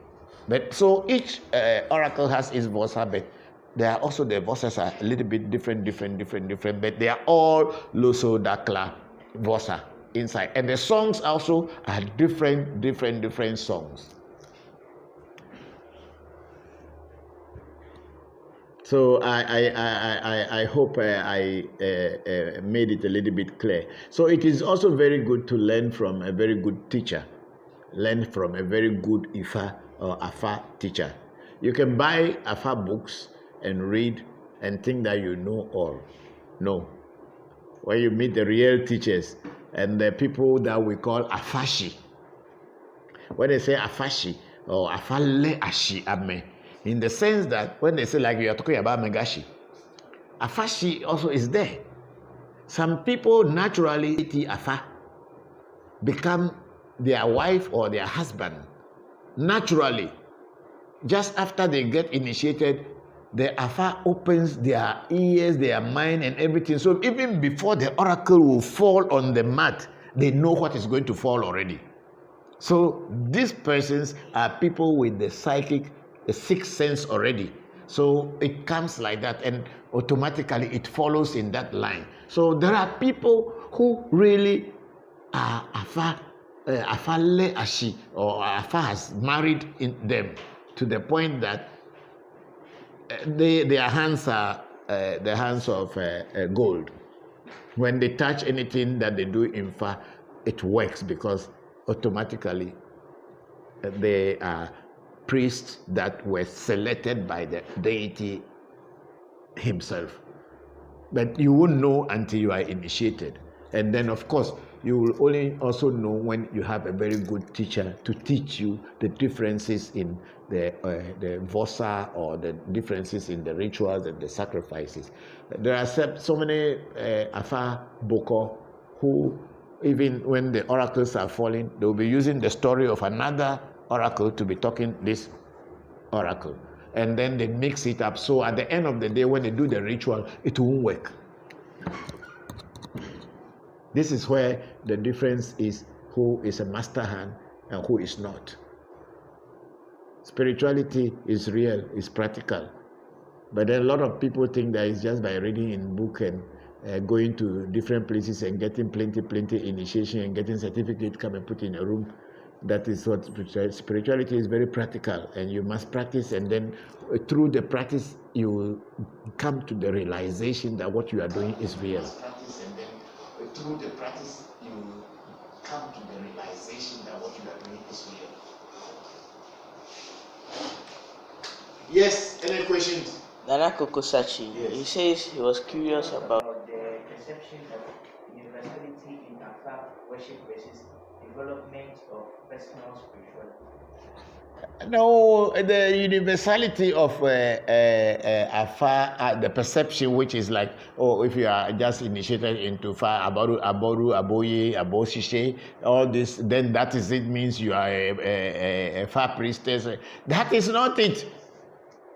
You need to develop yourself individually, spiritually, individually. It is not a ha-ho. It's not a group thing like that because you are just a member of the group means you two are great. No. If you don't develop yourself, you can be initiated into Fa. You'll be there. Somebody who is not even initiated will pass you and do better things and live a good life than your own.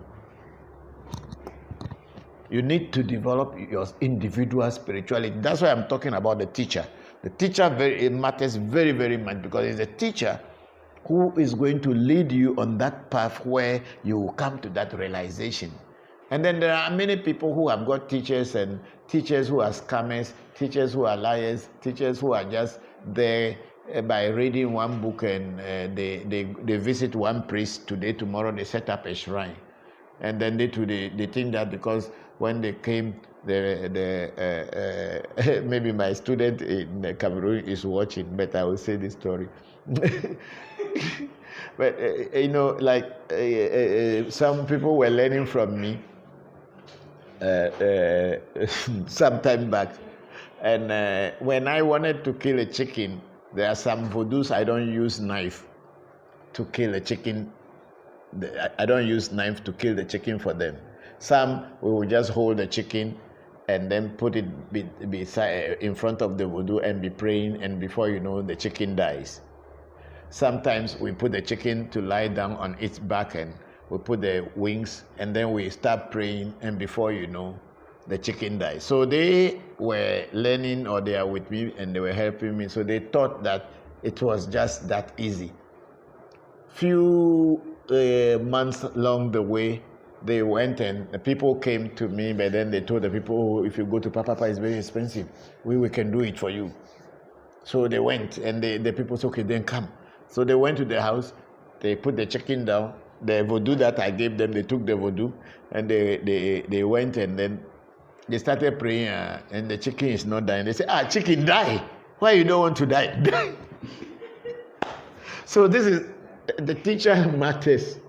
There are some people, even yesterday, one of my first students in Ghana here that had been with me, also he got to a point, they thought that they knew everything already, and then they just ran away with some of my clients and some other people, and they set up another parallel shrine somewhere, and they all failed. And now after 15 years or so, now he starts coming here again. But then now I am smart. I don't bring him closer to my spiritual things, because I don't know what is in his mind, because they failed. They thought it was that easy, just by reading or just by observing, then they can just be like you. It is usually we easily envy, and we easily become jealous of people, and we easily want to destroy another so that we can take their place. It's the problem of the black man. But me, the essay that I came into this world with is a very, very strong essay, and I have empowered it into such a way that if you do it, you will only fail. Unless I give you the chance that do it, I'm behind you, you will succeed. But if you think that you are taking advantage of me, you will fail. It's not me who is going to fail you, but it's you, your own spirit, that will fail you. So to learn Afa, learn from the best teachers. It's not just by the initiation and they put this thing on your head and shave your head and put things on your head. That alone is not what Afa is. Teacher who will teach you so that you can know what Afa is the right thing, is the right person, is what you need. You don't just need just because they shave you and put a feather around your head. It means you are call you Bokor. You are not Bokor. You are just Bokor. You are not Bokor. You are just Bokor. Oh, Ilario, you are in Amsterdam. I thought you were in Dublin. Okay. How are you? Thank you very much. That means you travel. Yes. Bokor Christopher Voncujovi. So if I understand correctly, you are saying the term Amega is a general term for someone who has a patron spirit, and it's popular in Mali, but it's a general term. So when it comes to Mami, the person is still Mamisi, but it's just the general nickname for the patron. Yes, see, the word Amega is, every word means big man. Amega. It's just simple as that. But people attribute or give the name to their patron spirits or voodoos that is the main patron spirit of the shrine. People give the name Amega to the voodoo. And then as time goes on, everybody start calling that voodoo Amega. Amega just means big man or an elder. So it continues like that until the name somehow get this thing. So people start calling this thing. But then in the southern part of Ghana, the Amegashi has become people who have taken some voodoo or are affiliated to some voodoo, or where the name has become Amega. And then they call all the people who are associated with them Amegashi. And even men are called Amegashi. Women are called Amegashi. So it is then, mostly in the south, it is people who are doing ghost calling of ghost dead people, and who are talking about Mami Wata are called. Everybody, if the person wants to call themselves Mamishi, then the person is actually giving a very respect. Giving such a respect to the whole practice that I am Mamishi. But maybe she who is calling herself Mami, she does not have Omega as a patron spirit, so is not using it. So there is no particular voodoo called Omega She. It's the people who are worshipping or who are priestess are called the Omega She of a voodoo. But then they also form an association. Those people who are doing all this Mami calling and ghost calling and all this thing, they have their own group. They call it Omega She group. And then they also create a respectful place for themselves in the society. And then everybody says, that woman is Omega She, it's Omega She, and everybody is afraid of her. Look, we the Avis, our dialects are many, and we have different ways of understanding this. But the word Ame means human being, and Omega means big man, boss, senior. And when you have a patron spirit, you can call your patron spirit Omega. And if you initiate people into it and the people become the priest or priestess, they can become Omega She. That's just simple. If you go to the dictionary, you find the word, the Ava dictionary, find the word Omega, they will tell you what it means. And if you say Ashi, they will tell you, when you blend the two, you will understand what Omega She is. That's what I'm talking about, Menuhati. Huh? Nene. It says thanks. It is hard to find a person out here to do a reading. What, Nene? Oh, there are people are doing reading everywhere. We at the African Magic Temple, we are doing, most of our readings are done online, international readings. So to find a person to do a reading, I don't think it's difficult. There are people all around. There is Edward Craig in Puerto Rico. He is also doing online reading. There are people around, what do you call him, this guy. There are so many great Babalao and Bokor, Afa priests all over the world. They are great ones. If you haven't come across any good one, then that's the problem. But there are many great ones in South America, in the US and all these things. And in Africa here. Of course, there are also the ones who don't know anything, but they claim to know everything and they are deceiving people. They are also there. Yeah, next.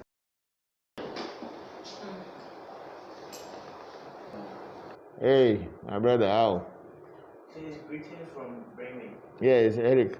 They haven't called the German mission people have not called me yet. That's why I am waiting. When I am able to hear what they are about the voodoos that they keep in the museum in Germany. Once I get the ideas and whatever they discuss, then I'll get in touch with you. Thank you for joining us. Then I'll get in touch with you. Thank you for joining us. He said you should keep up the good works. Thank you, Eric. I'm very grateful. Menuhati Kemata, he says when it comes to Joka or Zoka, some will say it's a matter of working with a spiritual herbalist. No, if they don't initiate you into the Joka, how can the Joka work for you? It's not something you find on the road, Menuhati. You have to find a proper person who knows the Joka, but they let the person make the Joka work. You see the work of the Joka. And then if you see the work of the Joka and you think that it is working, and the person demonstrated it and proved to you that he has a Joka that is working, then you can ask the person to, you can ask the person to initiate you into it. It's not always a scam, but there are scammers too, because Joka is only, you can only see how it is working. When you see somebody using it and it is working, that's when you know. It's not like this is when you come, the time you came to my 31st ceremony, you see the small boys were using the knife and cutting themselves. I believe you have seen that. That is Joka. When they give you the seeds and do this thing for you, and then he himself demonstrates it, finish. And then he gives you, and then he guides you, and you are able to do it yourself. Then you know you get the power. It is not somebody just say, oh, send me money, I will send it to you, or nobody has even proven it anywhere. And you say Joka. Joka, yes, you need to be initiated into it, just like into vodu, because Joka is also a vodu, but only there is no image. The image is in the words. And once you get the words in and memorize them, when you use them, action. And once you get the words in and memorize them, when you use them, action takes place. Nature changes. Welcome. Thank you, sir. Sifas Mirror says, good afternoon, Togbe. Good afternoon, Sifas. How are you? Nyenye Ime says, I want to learn more because I feel different stuff like someone, emotions and things, and I get vivid dreams when something bad is about to happen. My child feels and see and hears spirits, and I don't want to. And when we tell people, they think we are crazy. Yeah, Nene, the whole thing is that there is hallucination and there is reality in spirituality too. It is not all hallucinations that are spiritual, but a lot of times it is also not every spirituality is a hallucination. So when things like what you are saying, that people see dreams or hear things, yes, some would think you are getting crazy when you say you are hearing sound. If you go to hospital, they'll tell you are getting crazy. They'll give you depressants and all these things to kill that part of your brain that is trying to be overactive. But then, if you are able to find a good teacher who can lead you, they can also explain to you what such things do or what they mean. I started hearing from childhood without anybody initiating me, but it's because of my background from my mother. I inherited my mother's DNA, my mother's mother was a spiritualist, my mother's father was a spiritualist, my father's father was also a traditionalist. So maybe from this base, I inherited this. But it's not everybody or everyone was born the way I was born. So it is not all. So I started hearing, even from primary school, I could even do things, little things. Just 3 days ago, one of my friends was telling me he remembered when we were in school, in the middle school, I'm talking about 1972, 72, there, I did something. He is a retired prison officer, and he said somebody was doing something on TV. Then he remembered that when we were children, I did that thing. And now some people are doing it in the church or something on TV. And he asked me, do I remember? I say I remember, because we use the Bible and the key, and then you put the key in the Bible and bind it, and then when somebody steals something, then you recite the psalm in the Bible will just turn. If it is the person who has stolen the thing, the Bible will turn around and fall. And that thing, he remember I did it long time ago when we were children. And I said, yes, I remember that moment too. So he asked me I should teach him.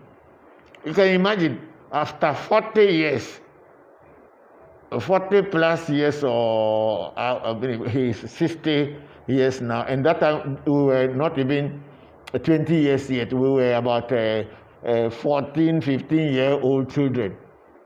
So now, before he want to learn it, like, he's my closest friend ever. And even as we are adults too, he's still my best friend.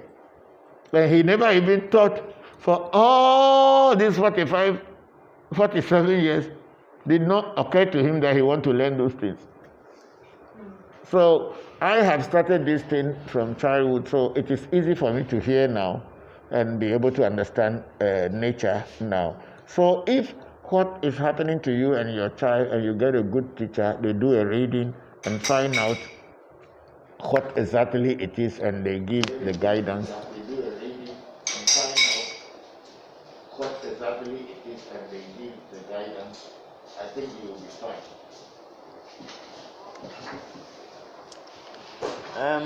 Now, questions are finished on Facebook, so we go to YouTube. Musing about Africa. It says, "Good afternoon, Papa and team. Thanks for the great teachings and insights." Again, I have a few more questions. Go ahead. One is It says, can you say more about that topic, or can you give more details? Okay, Abraxas, as the word is, it's a 7-letter word, and it is the Christ consciousness. And when they say Christ consciousness, I am not talking about Jesus Christ of Nazareth. This is a mistake a lot of people make when they mention the name Christ.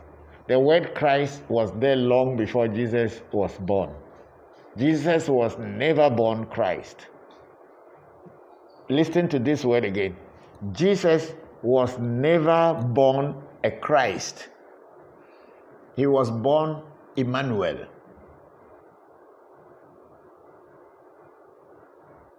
How come Jesus became a Christ? And now his name is Jesus Christ. The word Christ in English, which came from a Greek background, is Christus. And what is a Christus, or what is Christus? Someone whose mind or life, spiritual life, is enlightened, the enlightened one. Someone whose perception of life become enlightened, which we are calling today awakened. Someone who is awakened into the spiritual and the psychic field and understand nature. So that is the word. It's a Greek word. It's not an English word even. So when Jesus, if he ever existed, was born, there were so many stories around him. How the Herod wanted to kill him, how these people were chasing him, how the father didn't know the mother was pregnant, and all kind of mythological stories around just to boost the image of that child, which is okay. I don't have any problem with that. And Jesus had to start to learn. When he realized that he was a psychic, or he was an ESP, extrasensory perception candidate. He realized that he had the sixth sense, which some people call the third eye. He started asking questions to elders, and some elders could not answer his questions. So he went out of the Bible for 18 good years, trying to seek knowledge. Because we heard about Jesus in the Bible at the age of 12, when he was asking questions to those rabbis, the most learned people in religion at that time. And they couldn't answer him, and some even got angry with him. That's what we were told. So now Jesus left the Bible, and nobody has had any story or heard any story about him until he was 30 years old. And when he was 30 years old, we heard about him looking for a teacher. And then finally he found John the Baptist, who was also a crazy man, who had already gotten some enlightenment and was predicting and prophesying. And when Jesus found him, even according to some other stories which are not in the Bible, it was even some of his students who told him about John the Baptist. And that's why he went and found him in the wilderness. And John the Baptist baptized him, which means initiation, initiated him, and then he began to develop his spiritual talents, or finally got his realization that, oh, this is the work I have come to do, and he started teaching. So it was at that time that we will say that the Christ consciousness has dawned on him, and people begin to call him, you are the Christ, you are the Christ, you are the Christ. But before Jesus, long before, in the Bible, there was a Christ. And who was that Christ? The Americans are calling it Melchizedek. We in Africa, we call it Melchizedek. Whichever is the correct pronunciation, I don't know. It does not mean anything very much to me, because we just knew that there was a Melchizedek or Melchizedek who, who was a Christ. That's why when Jesus was referring to that Christ in one of his teachings, that when Abraham was, I was. And the people got angry. How could you say our great-great-great-grandfather, when he was alive, you too, you were there? Jesus was referring to that Melchizedek or Melchizedek, who was the Christ at the time of Abraham, who has no father and no mother. It's in the Bible. Me too, I have passed through Christianity before sitting here and doing vodu. Not that I don't know. I know. Talking about the manuals, most of the angels, their names end with L. Does it mean Emmanuel was an angel or Christ was an angel? What is an angel? That's the question that I will follow with your question. What is an angel? Who is an angel? You saw a black angel before? If you are a black angel, would they call you Emmanuel, or they will call Noel at your name? They will call you Akwasi? Yeah. So forget about angel matter here. We are talking about reality. We are not talking about stories. So when Jesus was referring to that Christ, because that consciousness is a universal consciousness. It does not have any race. It does not have a religion that it is attached to. It has nothing. It's just the consciousness into which you break into, and then you know. In Hinduism, what did they call this? By the Hinduism, where you just do praising, singing, and all this thing, where Krishna is. That consciousness is called Chaitanya in Sanskrit. To have that universal knowledge without knowing how you know. I don't. Different from Nirvana. Nirvana is called bliss. Nirvana is bliss. But when you talk of Chaitanya, it's a Sanskrit word. Chaitanya means consciousness. That's the Christ consciousness. That's why sometimes Krishna can be Krishna Chaitanya. It means that Christ consciousness. Nirvana is just like what we call heaven in Christianity, where you have absolute bliss. Yeah. Does it mean that Christ consciousness is not different from Krishna consciousness? No, that's why I say it is a universal consciousness. So if Jesus was talking about him being a Christ, or he was at the time his great-great-great-grandfather Abraham was, that time the Jewish nation was not even born. You understand that? But he said he was. And this is what I'm referring to. That consciousness is a universal consciousness. You and I and everybody can also get that consciousness if you work towards it. So when that consciousness is called the abraxas. That's why we say that another secret name of the Christ consciousness is Abraxas. And the Abraxas is a spirit. And people are even saying that it is the Abraxas that has turned itself into a human being in the Christ. Everybody, but then how many people who don't know about, how many people know about Abraxas? They are reading Bible every day. But it is also coming from the Jewish Hebrew base.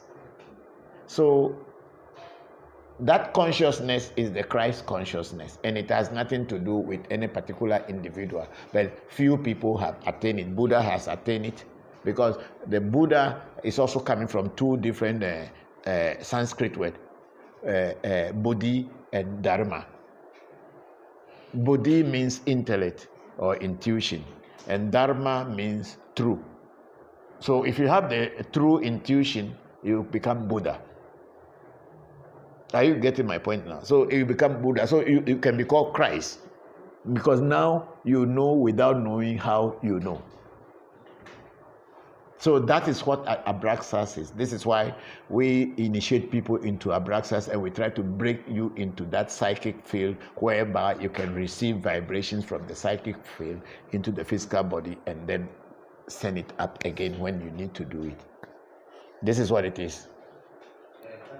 Yes. I want to ask a question about the, as in for reading.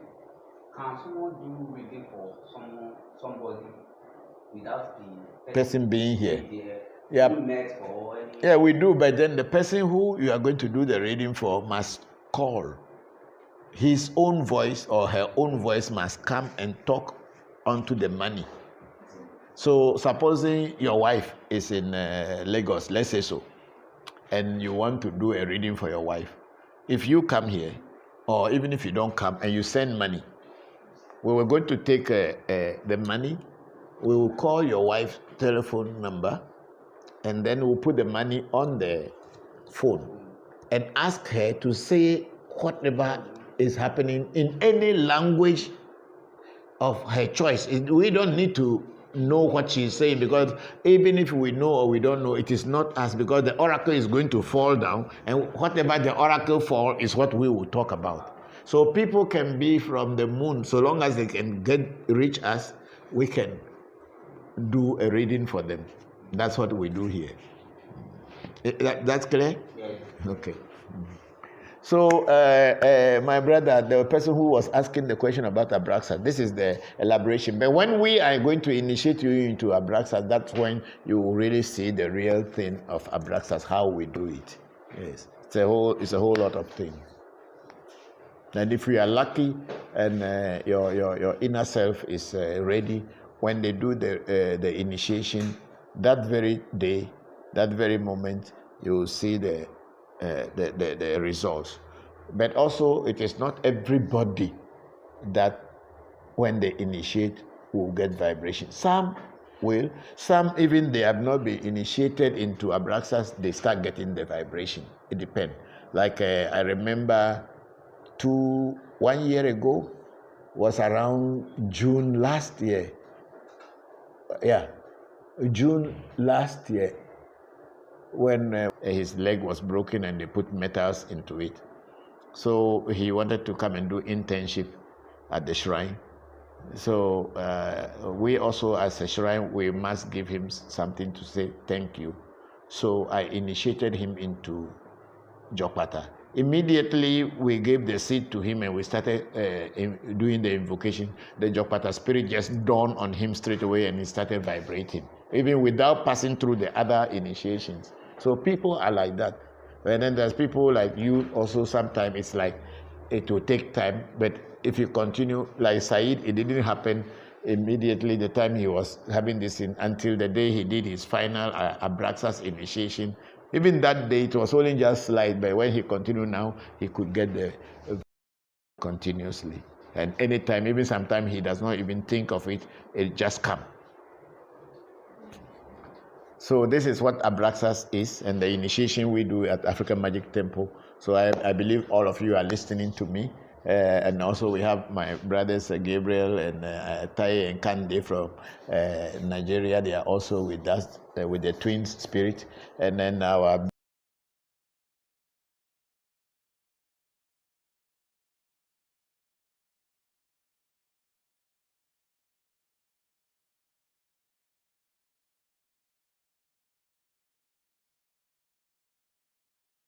end with a K and not C. Why is this? That's my own desire. Because I want everybody to know from my side that Africa is K. We say Africa, why should it be C? So that is not a big issue at all. I decide to spell it with K. So that is not a big issue at all. I decide to spell it with K. But when you pronounce it, how do you pronounce it? Is it not Africa? In every we don't have C. In every alphabet we don't have a C. In every we don't have C. In every alphabet we don't have a C. We don't have a C in every. It says when the person gives you the secrets, besa rituals or atari, and also the atari is a Yoruba, and the Avis call it atakwi. You see, a lot of people confuse the Yoruba word like ashe. Avis don't have the word ashe in our language. Ache.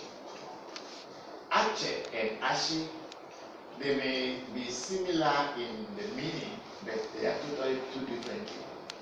Every will not say ashe because we don't say so. Yoruba will say ashe, which means let it be or let it come to, which we will say never make. And but you see, a lot of people are learning voodoo and orisha, everything on the internet. So people are just mixing on the internet. So people are just mixing. They are even calling something hoodoo. And I kept asking people, what is hoodoo? Where does it come from? And so it is originated from America. Who call it hoodoo? What does it mean?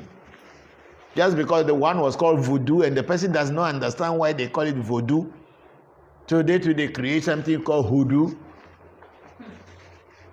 But voodoo, we the Aves, we understand what it means when they say voodoo. It's very simple.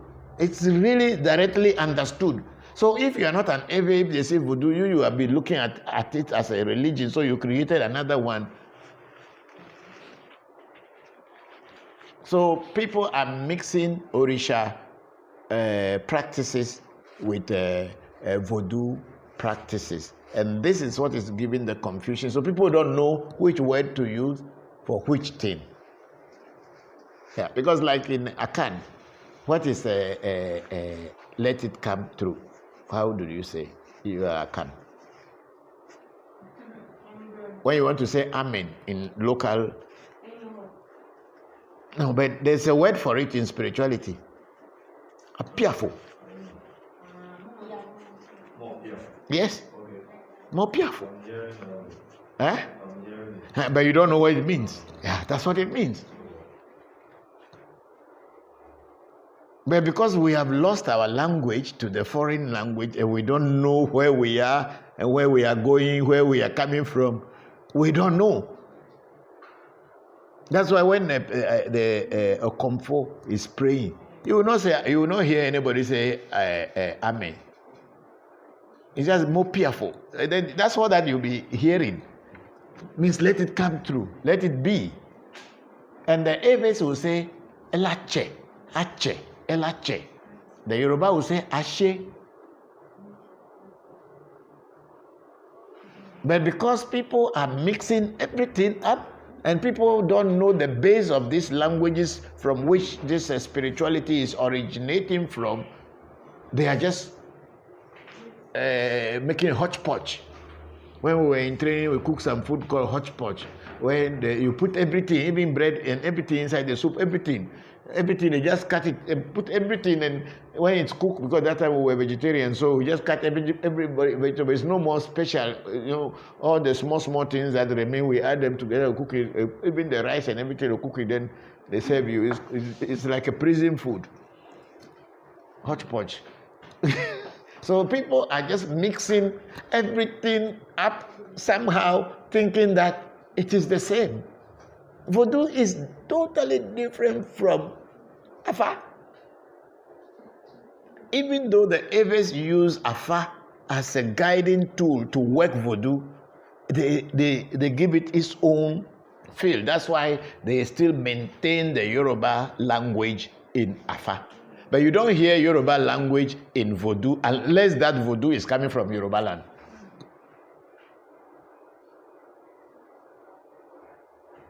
So this is what it is. So my brothers and sisters out there are teachers out there to teach you. I'm not the only teacher, but then my side of the story is what I am telling you. There's so much confusion and people get initiated. People don't even know what they have gotten and they don't know how to use it. They don't know how to work it and they are initiated. And then we carry ourselves as initiates and we can say aborubo, aboshishe, we can say those things and that's it. And that's where it ends. But Afa and Orisha practices does not only end in that aboruboye, aboshishe. That's not all. There is more to it. But people think that once you can say those greetings, which is Yoruba origin, then you are already an Ifa person. It's not, it's more than that. Sir, there's something I want to Ask ask. loud. The way some people say that sometimes you ask that if I will not speak, is there something, is that true? Yes, sometimes you can ask if I will not speak. Yes. Is that true? Yes, sometimes you can ask Ifa or even other vodu or Orisha. They don't want to talk. A few days ago, was it you were doing this thing for? Yes. Well, we were removing his bad destiny. So we went to bath him outside the house. So we went to far away place. I left Abochi up on the table and I cover it, but I didn't cover it completely. So when we came back from the bath, my nephew, my niece was telling me that the goat came and took something from the Abochi. So when I opened Abochi, when I was asking him questions, he won't talk. He won't say anything. He was only saying the same thing, like one thing continuously. Then I asked Abochi, what happened? Then I asked the children, did the goat come here? Then they say yes. Did the goat touch the Abochi? They say yes, he took something from there. Then I realized that it was this part of this thing that has broken. Oh no, it has broken. I just to keep it. So it has taken it, and then when I came back, I just the children put it back. So I didn't know. So when I asked Abochi, should I remove that thing and throw it out? He said yes. And then when I threw it out and I started asking, then he started talking. So sometimes you can go and you want to do a reading and the Ifa will not talk. Depending, there's something that is happening, that's why he does not want to talk. Yes. So the person who is doing the reading must be a good reader and then will start asking other questions. And then they'll get to what is causing the problem. And when they do that one, they remove that problem, then the Ifa will talk. These things are real. Until you start experiencing them, you can't know.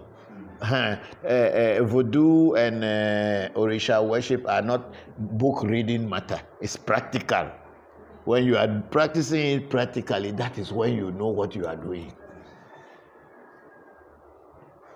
And it's also not that somebody just makes something and give you and you keep it in your room and then you think that you get this and then they will be telling you if you don't pay money, that thing is going to kill you. Some Babalao are doing such kind of things. The thing is not working for the person, but they say you have to pay the money. If you don't pay the money, the thing in your room is going to kill you.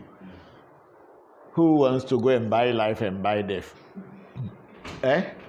People want to buy life and you are selling them death. But then it's life. Yeah, so what? You didn't answer the actual question. Yes.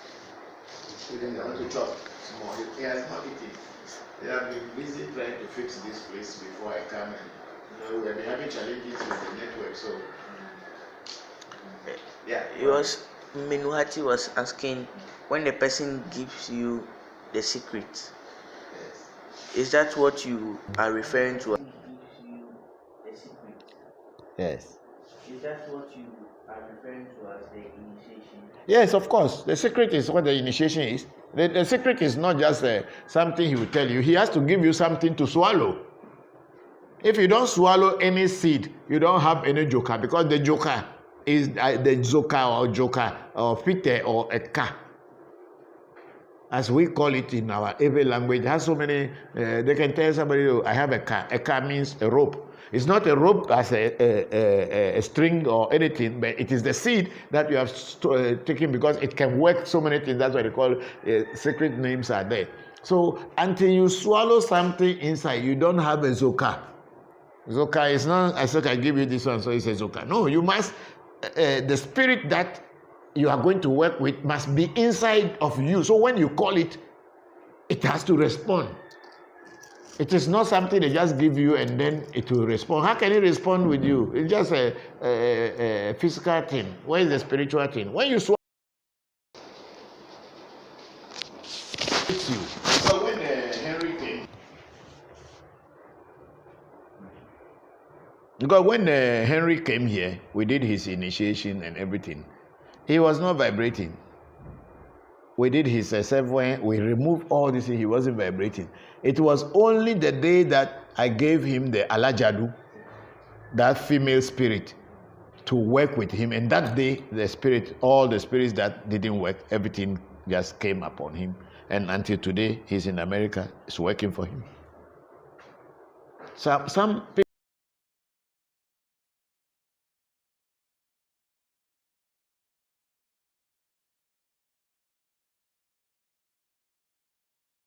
me small. That one we are using it to massage our throat.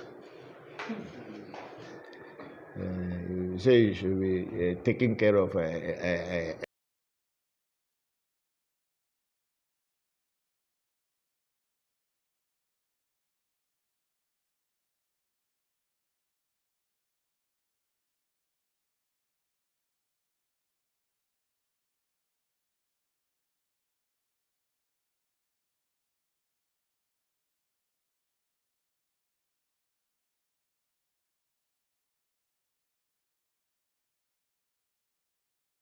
there. Let me see.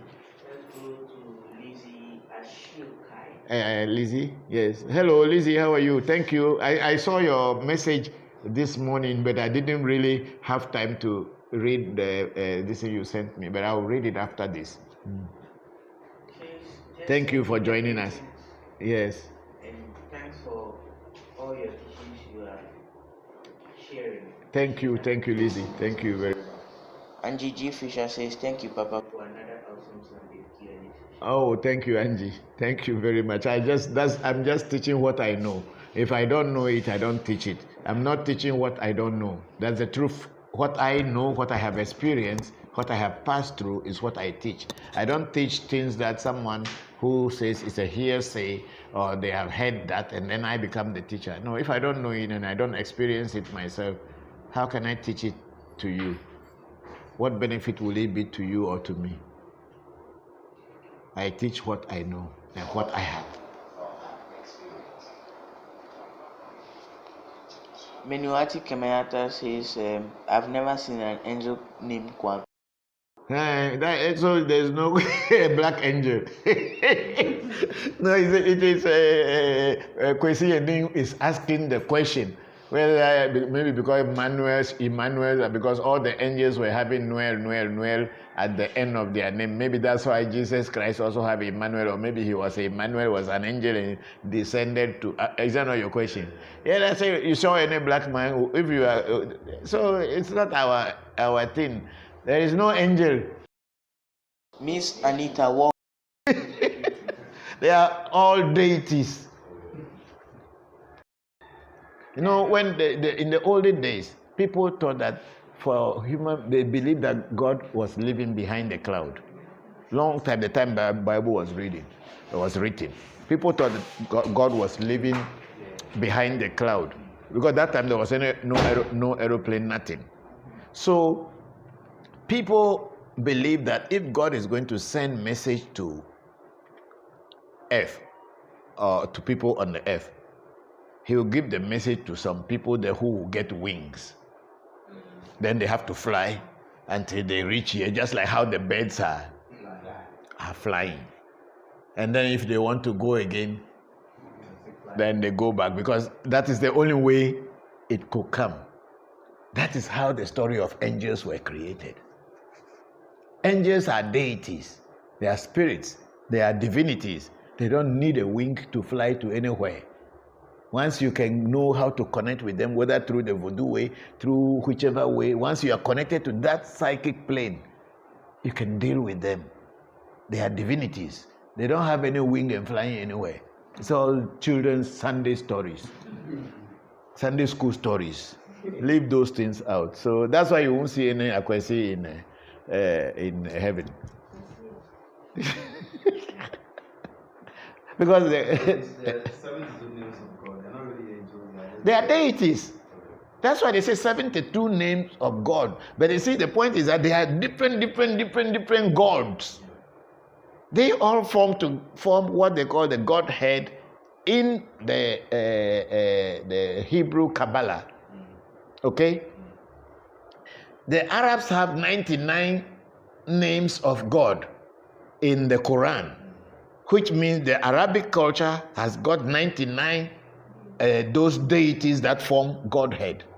But then they are not telling it to people like that. They will just say, this is another name of God. How can one man get printed name like that?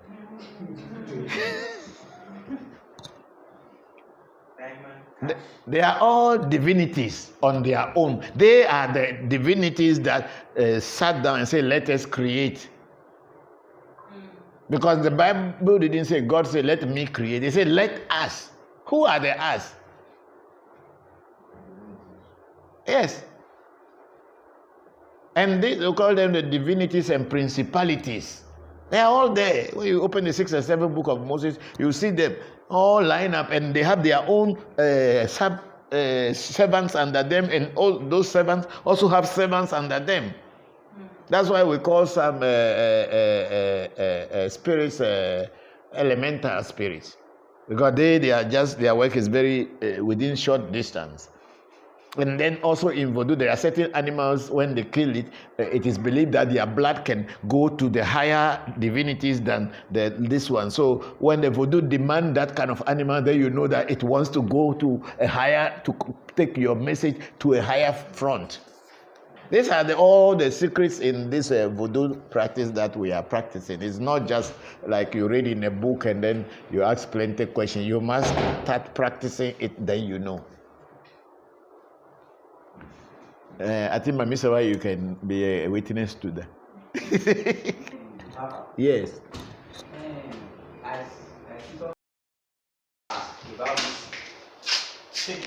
The reason is because other people are listening around the world. Yes. So if you are talking to me, I will hear, but then your listen will not come in here enough for other people to hear. So speak. Yes. Okay. Maybe they can put the camera on you. No. So that I want to ask about this. I don't know what they call it in this thing that you use to. How? There, yes. I don't know how you call it in Yoruba. As in, there any the numbers? Is there any number that they need to use? Yes. Yes, there is a number. The basic cowrie. No, finish. Let it be with you. The basic cowrie. When we initiate people, we teach people with 7. Okay? We teach you how to use the 7 cowries, but to make it easier for you, you can be using 4, which is a very even number. So when you throw it like this, maybe you are far away. Okay, I want you. When you throw it like this, 3 up, 1 down, it is a positive answer.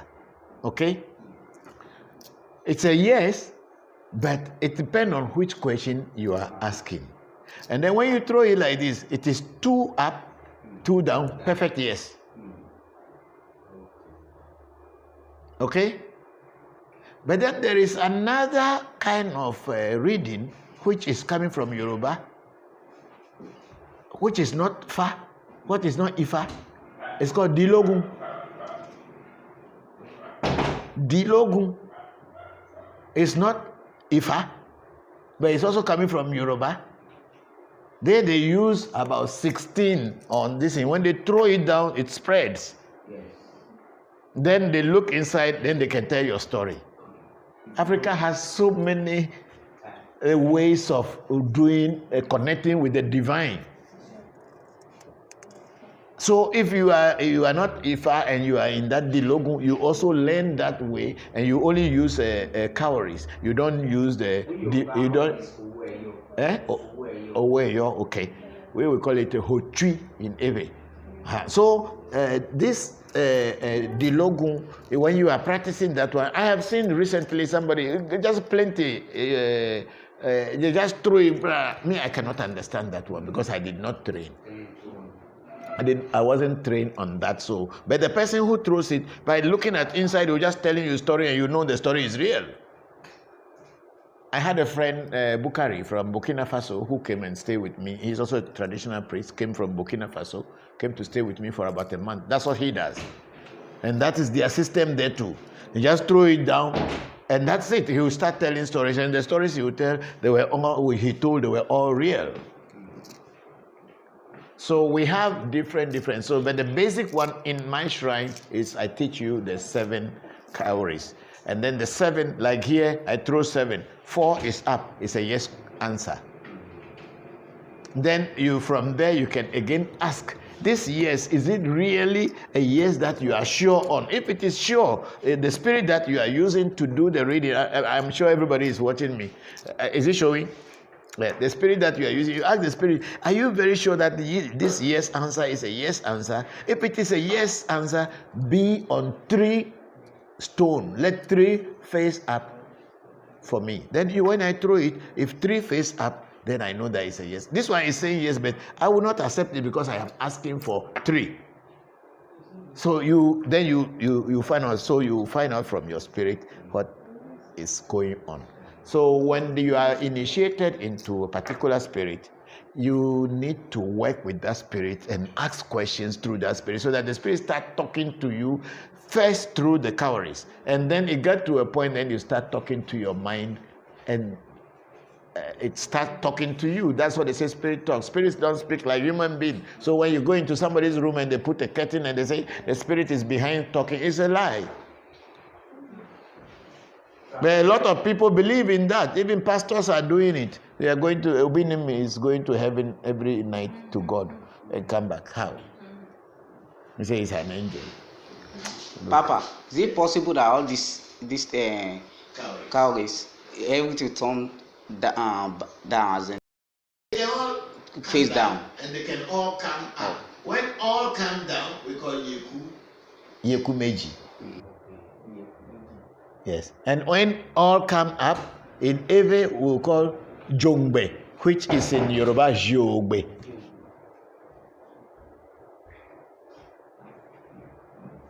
Means perfect yes. This also is perfect yes. But the perfect yes with the Yeku is in the dark side. You see, God is not light, but they believe and deceive us that God is light. This everybody should know. God is not light. Why? Because God was in darkness before creating light, so God cannot be light. God was in darkness before he created the world and he created light. So if God is light, then what was he when he was in darkness creating the world? A lot of people don't think this way. People don't understand things from this way. That's why anything that you cannot understand, anything that is hidden for you, it makes you fear. That's why people say we fear God. Because you don't know what it is. You are scared. Whatever you see in light, you don't fear anymore. Even if there's a big snake in this room, if you can see it, at least your mind will be at peace. You will be thinking of how to conquer it. But when you enter this whole house, and they tell you there is a big snake in the house and you don't know where it is, I tell you, you don't know where to put your leg. Yes. The fear, because you don't know whether it's just behind you or it's around you or it is far away. God is something that you have to fear, and at the same time you have to love. Fear it because you don't know what it is. You love him because he is always present.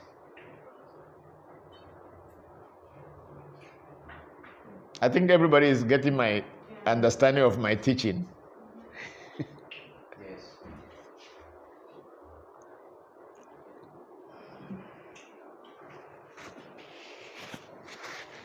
Many times people are saying God is light, God is light, God is light. Which light? God was inside darkness and created everything. And he said, oh, let me create light out of the darkness. So the energy that he was is dark force. That is what Yeku represents in Fa. And then the Jogbe represent the light. Why they say that the Jogbe become older than Yeku is because Yeku is very secretive. And then it was doing everything in darkness. But then the Jogbe, which is the younger brother, came to expose everything. That's why they have made the Jogbe become like the light is more powerful than the darkness. No, darkness is more powerful. Huh? And is there anyone, any of them that say in, as in infallible, as in to reply infallible? Or Yes. Each of the oracle all have their parables. I don't know them all off my mind. Okay, I don't know all of my mind, but each oracle that falls, because it falls like Yeku, fall down. Let's say four or all of them fall down. We say that is Yeku. In this parable in Fa, that's one of the story, or which means that the tortoise. No, that is not a good story. That is akpachakli mewalo. The skin of a crocodile, no matter how tough it is, it can never kill the crocodile. It means that the skin is too tough and tight for it. The crocodile will die. No, crocodile will not die. And then it also says that when the tortoise enters its shells and hide, even the eagle cannot carry it. That's what it means when it is in Yeku. But when it comes into Jogbe, which is all come up, let's say so. This one, the oracle started one of the this now. As I'm doing this, even though I'm teaching, one is talking about woman problem. I don't know who is having that. Is you having the woman problem? Because he's already talking something. Yeah, he started talking already, even though I'm only using it to teach you, but it showed me some sign already. So when it is in this form, the Jogbe means that if you follow the path of your ancestors, you will never get lost. so that when you are, you said earlier on that there is 99 name of God in Quran, and some in Bible 77. Do they get as in one particular God that as in the head of them, or they are all just different? Everything is different, but they all join to. You see the broom, the broom we use in sweeping. One single one is called broomstick. But when they bind them all together, they call it what? Broom. So the broom can sweep, but one broom. So do they have their leader or their head? There is no head. All of them are God. Whether you call him Elohim, Gibor, Tetragrammaton, Adonai, Kabbalah, all or Shemen Hamforash. The Shemen Hamforash is the 72 as a team. Then in the Shemehan Furash, you have the name Jesus or Jesus as one single one. It's not Christ, so you have Jesus as one single one in that 72. 36 of them in the Hebrew way, 36 of them rule by day and another 36 rule by night. They are all working just around the clock. Nothing is above nothing. When your time comes, you come. These are a deep philosophy which we need to, when students come inside, I teach, because I can only teach these things when I initiate you and I'm going to tell you what you are dealing with and how to get invocation to all these things. Yes. Papa. Yes. I want to ask about the materials, as in some gods they use red, white. Why this? If I use white, so I want to know. If I use this white because it's pure. The Ifa usually does not use anything red. Mostly it's just white. White is, I don't know how to say it, but blameless. Peace. Yeah, it's blameless. It's peaceful. Then, yeah, what does it mean? Something is not good. Huh? When you see red, even cow, when you see red, the way will chase you.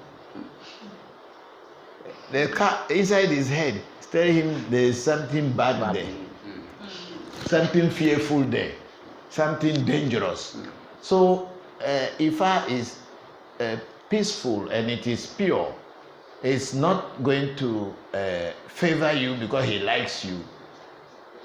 It's like the justice. Okay? When you go to court, they call something justice.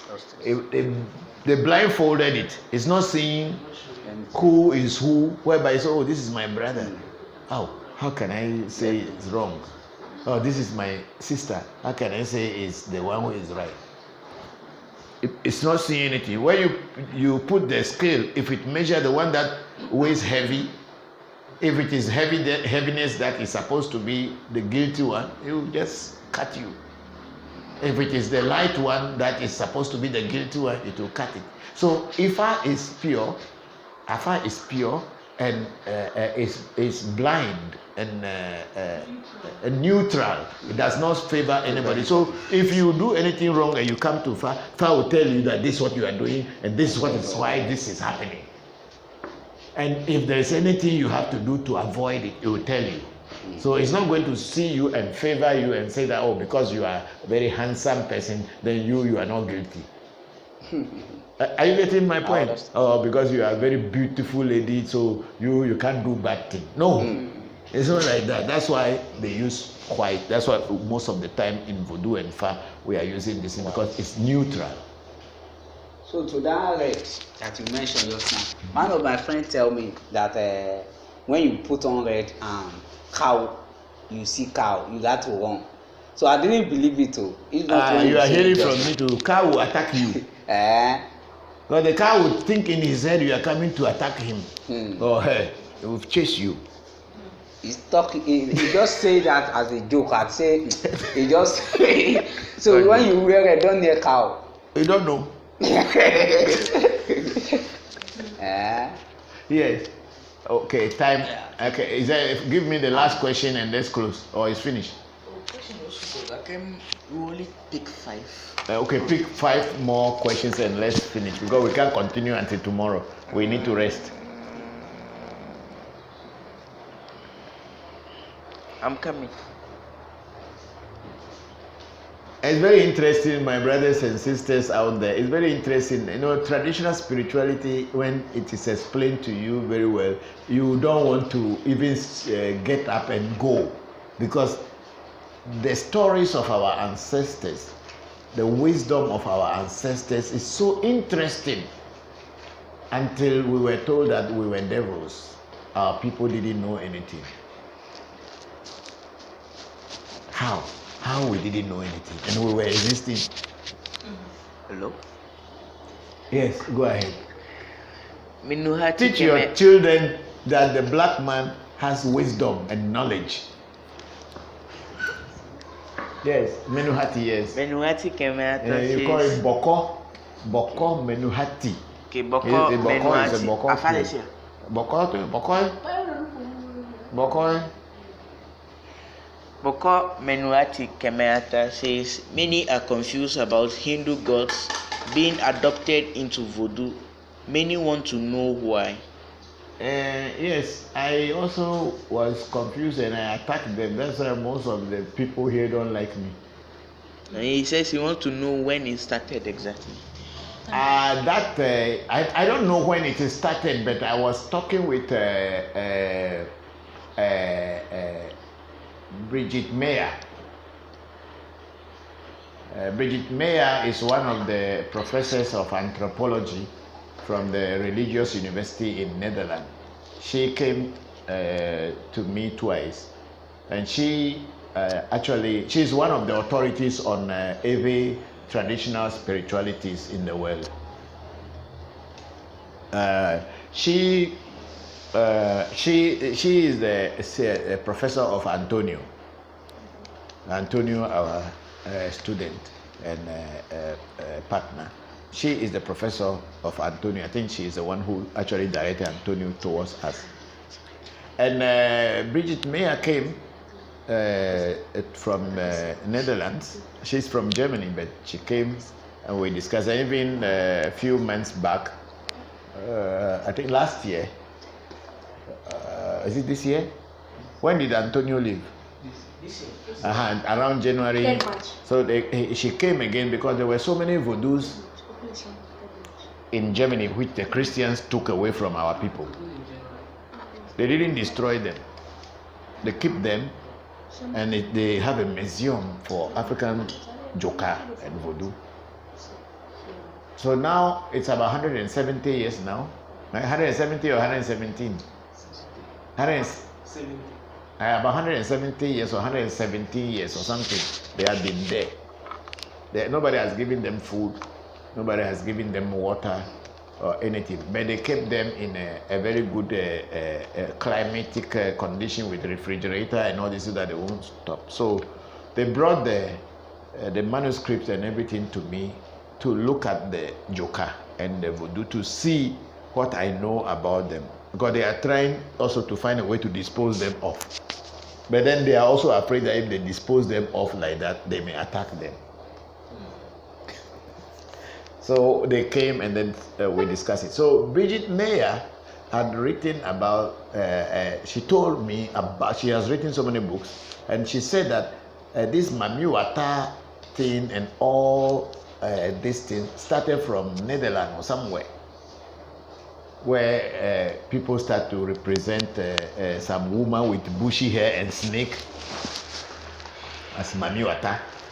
And then of course, other people started adopting Hindu goddesses like Lakshmi, Brahma, and Ganesh, and all these things, and Durga, Parvati, and all these things into our African things. So when I came, because I have had a Hinduism background, Tantra background, so I know all these goddesses or deities in India. So when I see them in African shrines and they say, oh, this is the Mami that I am working with, somehow I wonder.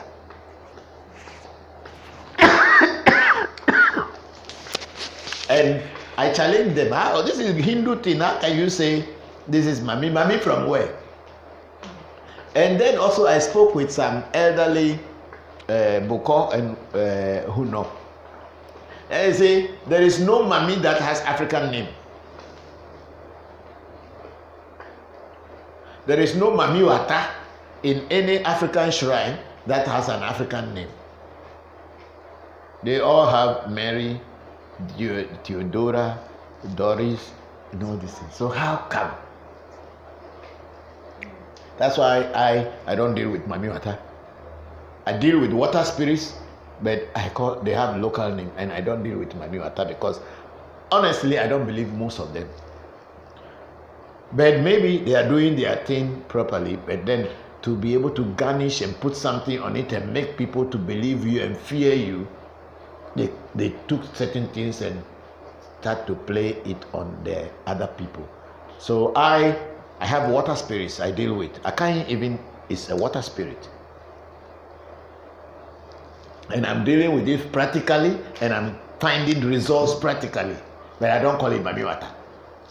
And I don't have any image of Akai, whether he's holding sword, or he's riding a elephant, or he's sitting on let her come. He's sitting on a tiger with 6 hands. Me or yola. You make a ball and go there. Push it to me.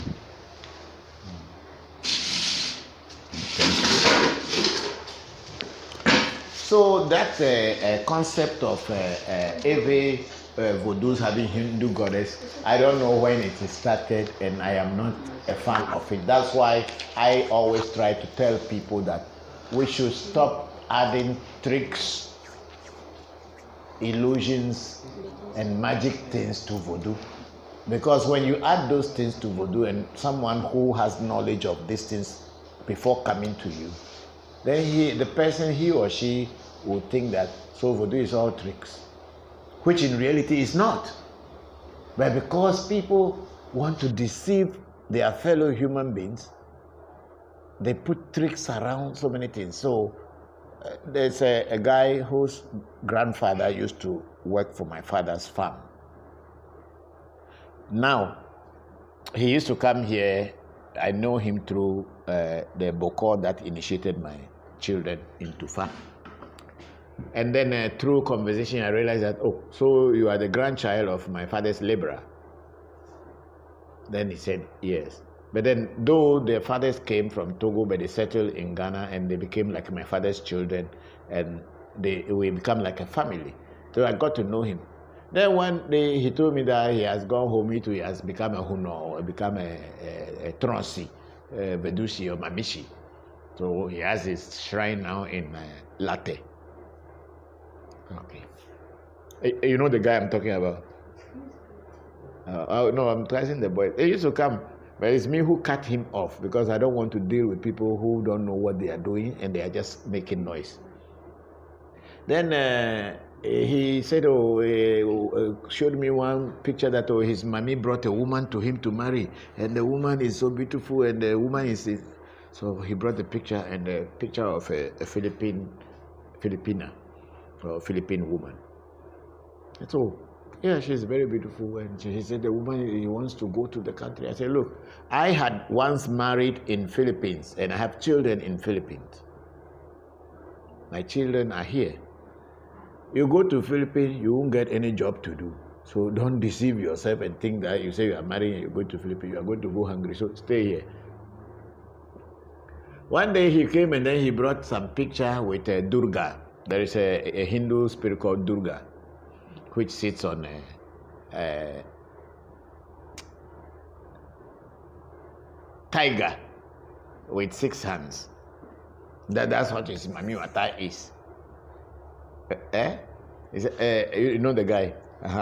So the Mami Wata, his Mami Wata that is working with him. I should talk or what?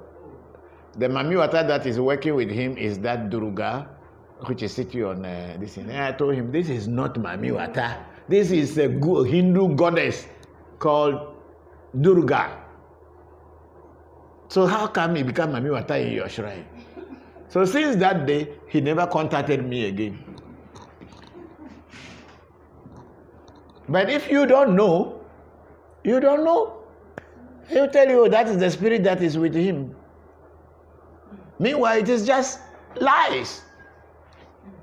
And this is how a lot of people have been deceived with these Hindu goddesses and all this.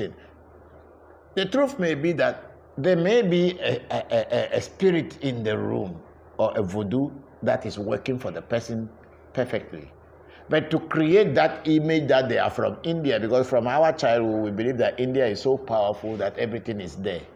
So to create that image that the spirit came from India and all this, and of course spirit can come from India. If you go to collect it from India, then it's an Indian spirit. But then they put all these things there. When I go to people's shrine and I see Lakshmi, I see Brahma, I see all this Hindu, Shiva and all these things. And they don't even know the name as Shiva. They will give it another name and say that is the Mamiwata that is with them. So this is where it is Menuhati. It's something that I had frowned on, and a lot of people who call themselves Mamishi and Amegashi, they don't like me because I pointed it out to them, because I had been there. I had been to India and I had trained there, so I know what I am saying. I'm not just saying it because I want to denigrate them or make them look small. No, I know what I am talking. But then they did not know what they are even having or what they are calling Mamiwata. So when I bring it to the fore, the people don't like me. I'm not here to deceive anybody or to tell anybody that they don't know what they are doing, but I am teaching what I know. I don't teach what I don't know. Bokor, another question is, are there major differences between the 7 you teach and the 4 calories?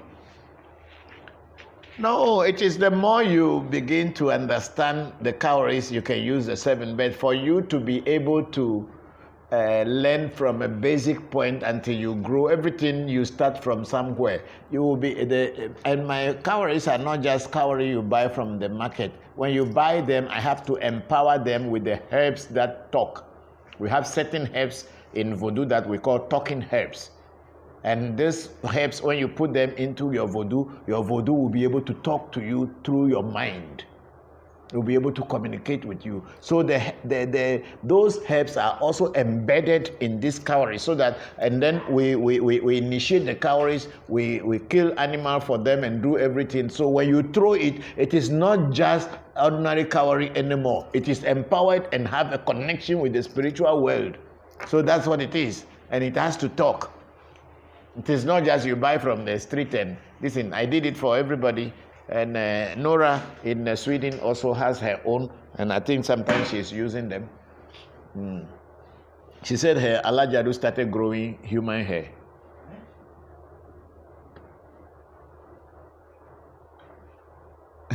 She sent me the pictures the other day, and I said that she should take the hairs and put inside a jar, lock it. It could be that some dwarfs are passing by. Because if they put the hair inside a jar and lock it, and the hair remains there and start growing and more hairs, then you know it's a dwarf hair.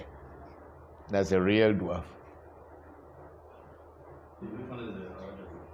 It's a spirit.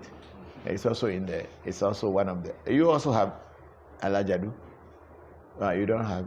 Okay. It's a female spirit actually. It's the one that is the Friday or the Frida, the Jasmine. The Yemaya and all this in the spirit. It's a water spirit. It's the one that we use in represent the female energy that gives fertility. And in yes, that's why it's Frida, Venus. Yeah, that's why it's Frida. It's a Friday. It's the day, and the color is green.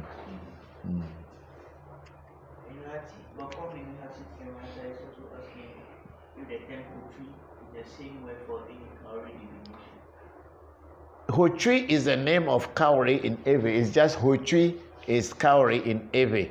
But then we have Hotri the male, Hotri the female.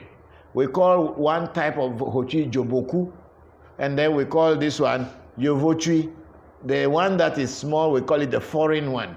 And the one that is round, which was used as money in the past, is called Joboku. So the Ewe is very deep. Until you start to learn more, you will understand all. So, but then the general term for cowrie in Ewe is Hotri. Bob McLeroy says, Papa, is it working with several multiple spirits contradicts the original spiritual system? Which one is the original system? Do you know how many millions of spirits that created this world or inside this world? What is the original system? He's asking if they don't get jealous. They do get jealous. When you have two wives, don't you know that one will be jealous of the other? It's natural. Yeah, I was even telling Gabriel yesterday that spirits get jealous. In this house, which spirits are jealous of each other? Who knows? Yeah, tell me. They talk with Damalie. That's why we created his shrine separately. I was telling you yesterday. Yeah. The spirits get jealous, just like they are beings. Only that they are not physical for us to see. They are beings like us. The spirits are just like us. That's why when you are dealing with spirit, you deal with them in honesty. You deal with them in honesty in the sense they are beings, but they are not created with the physical matter. Some are air, some are fire, some are just ether, sound waves. Some travel only through the sound waves. So when you are dealing with spirits, just be honest with them like you are dealing with a human being. That's why for me, my spirits, I deal with them like I'm dealing with human beings. I'm not dealing with them like spirit. I deal with them like human beings. That's why their response to me is when I say things, it happens, because the way if I do something bad, I feel that I've not treated them well. I tell them I'm sorry. I know I shouldn't have done this. Like for Abochi, for a long time, I have not been using it for divination. Even though it talks to me, but I open it and start to do like I have been doing before, because I want the children to learn the Afa. So I'm concentrating on the Afa for the past 1 year for them to know to do it, so that when I am not here, they can do it, which they have already started, that they can do it and then start it and then cross-check from me and from their teacher. So I have not been using Abochi very much, but I give it drink and I pray to it and everything. So I kept telling Abochi that I'm sorry that I am not using you. It's not because I'm trying to replace you with anything. Because spirits get jealous. But when you treat them like you are treating your fellow human being or a friend, a partner, they also understand. Even though they know more than us, but they know we are human, so they have to accept the human part of us. Yes, go ahead with your question. Take this last question for him. Last question. He want to ask a question. Look at where time. Mike Echi, Miawechi.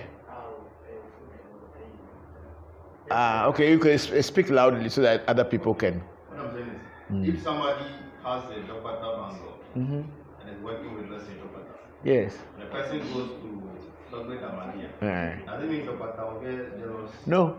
Okay. Jopata will not get jealous, Damania will not get jealous. Okay. But the way they get jealous, that if job come and it is Damalia's job, and I know this work is Damalia who will do it, but then I take it and come and give to Jokpata. Or this job is Jokpata's job. I know that this kind of work is what Jokpata will do. And then I know, then I go and give it to Damalie. Of course, Damalie can also do it, but that is not his field. And I know each one's field. But then if I make that mistake, that is where they don't feel good, because it's like you are pushing them away. You know, the question Menuhati was asking, is it Menuhati who asked the question, or it was Nana Kokosachi about Amegashi? I think Menuhati asked the question about Amegashi. You people are there with the computer. Who asked the question about Amegashi?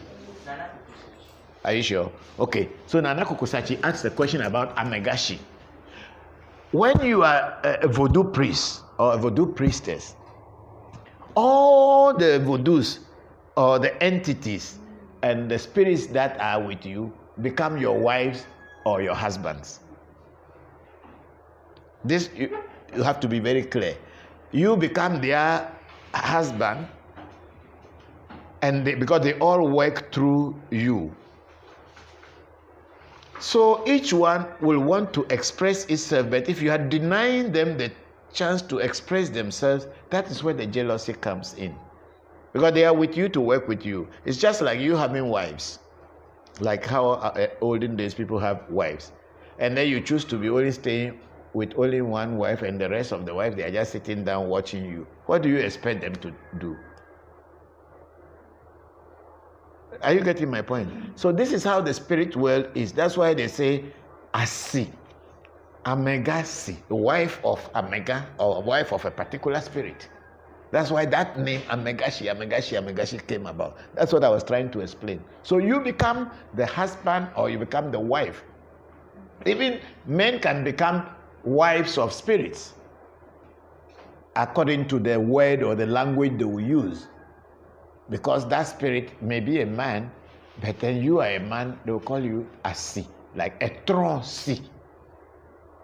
That Etron, which is in my local language, Etron, which means vodu, can be a male voodoo, but you are a man. They'll call you a tronsi in my language or my dialect, every dialect. So they can be this is so we become like wives or husbands of the spirits that we are working for or working with, or they become our partners. So that natural jealousy, they are also beings, only that they are not physical. You can see until you get to that stage where you can invoke them and they appear in a form that they think that will be easy for you to see and you will not be scared. Then they can appear.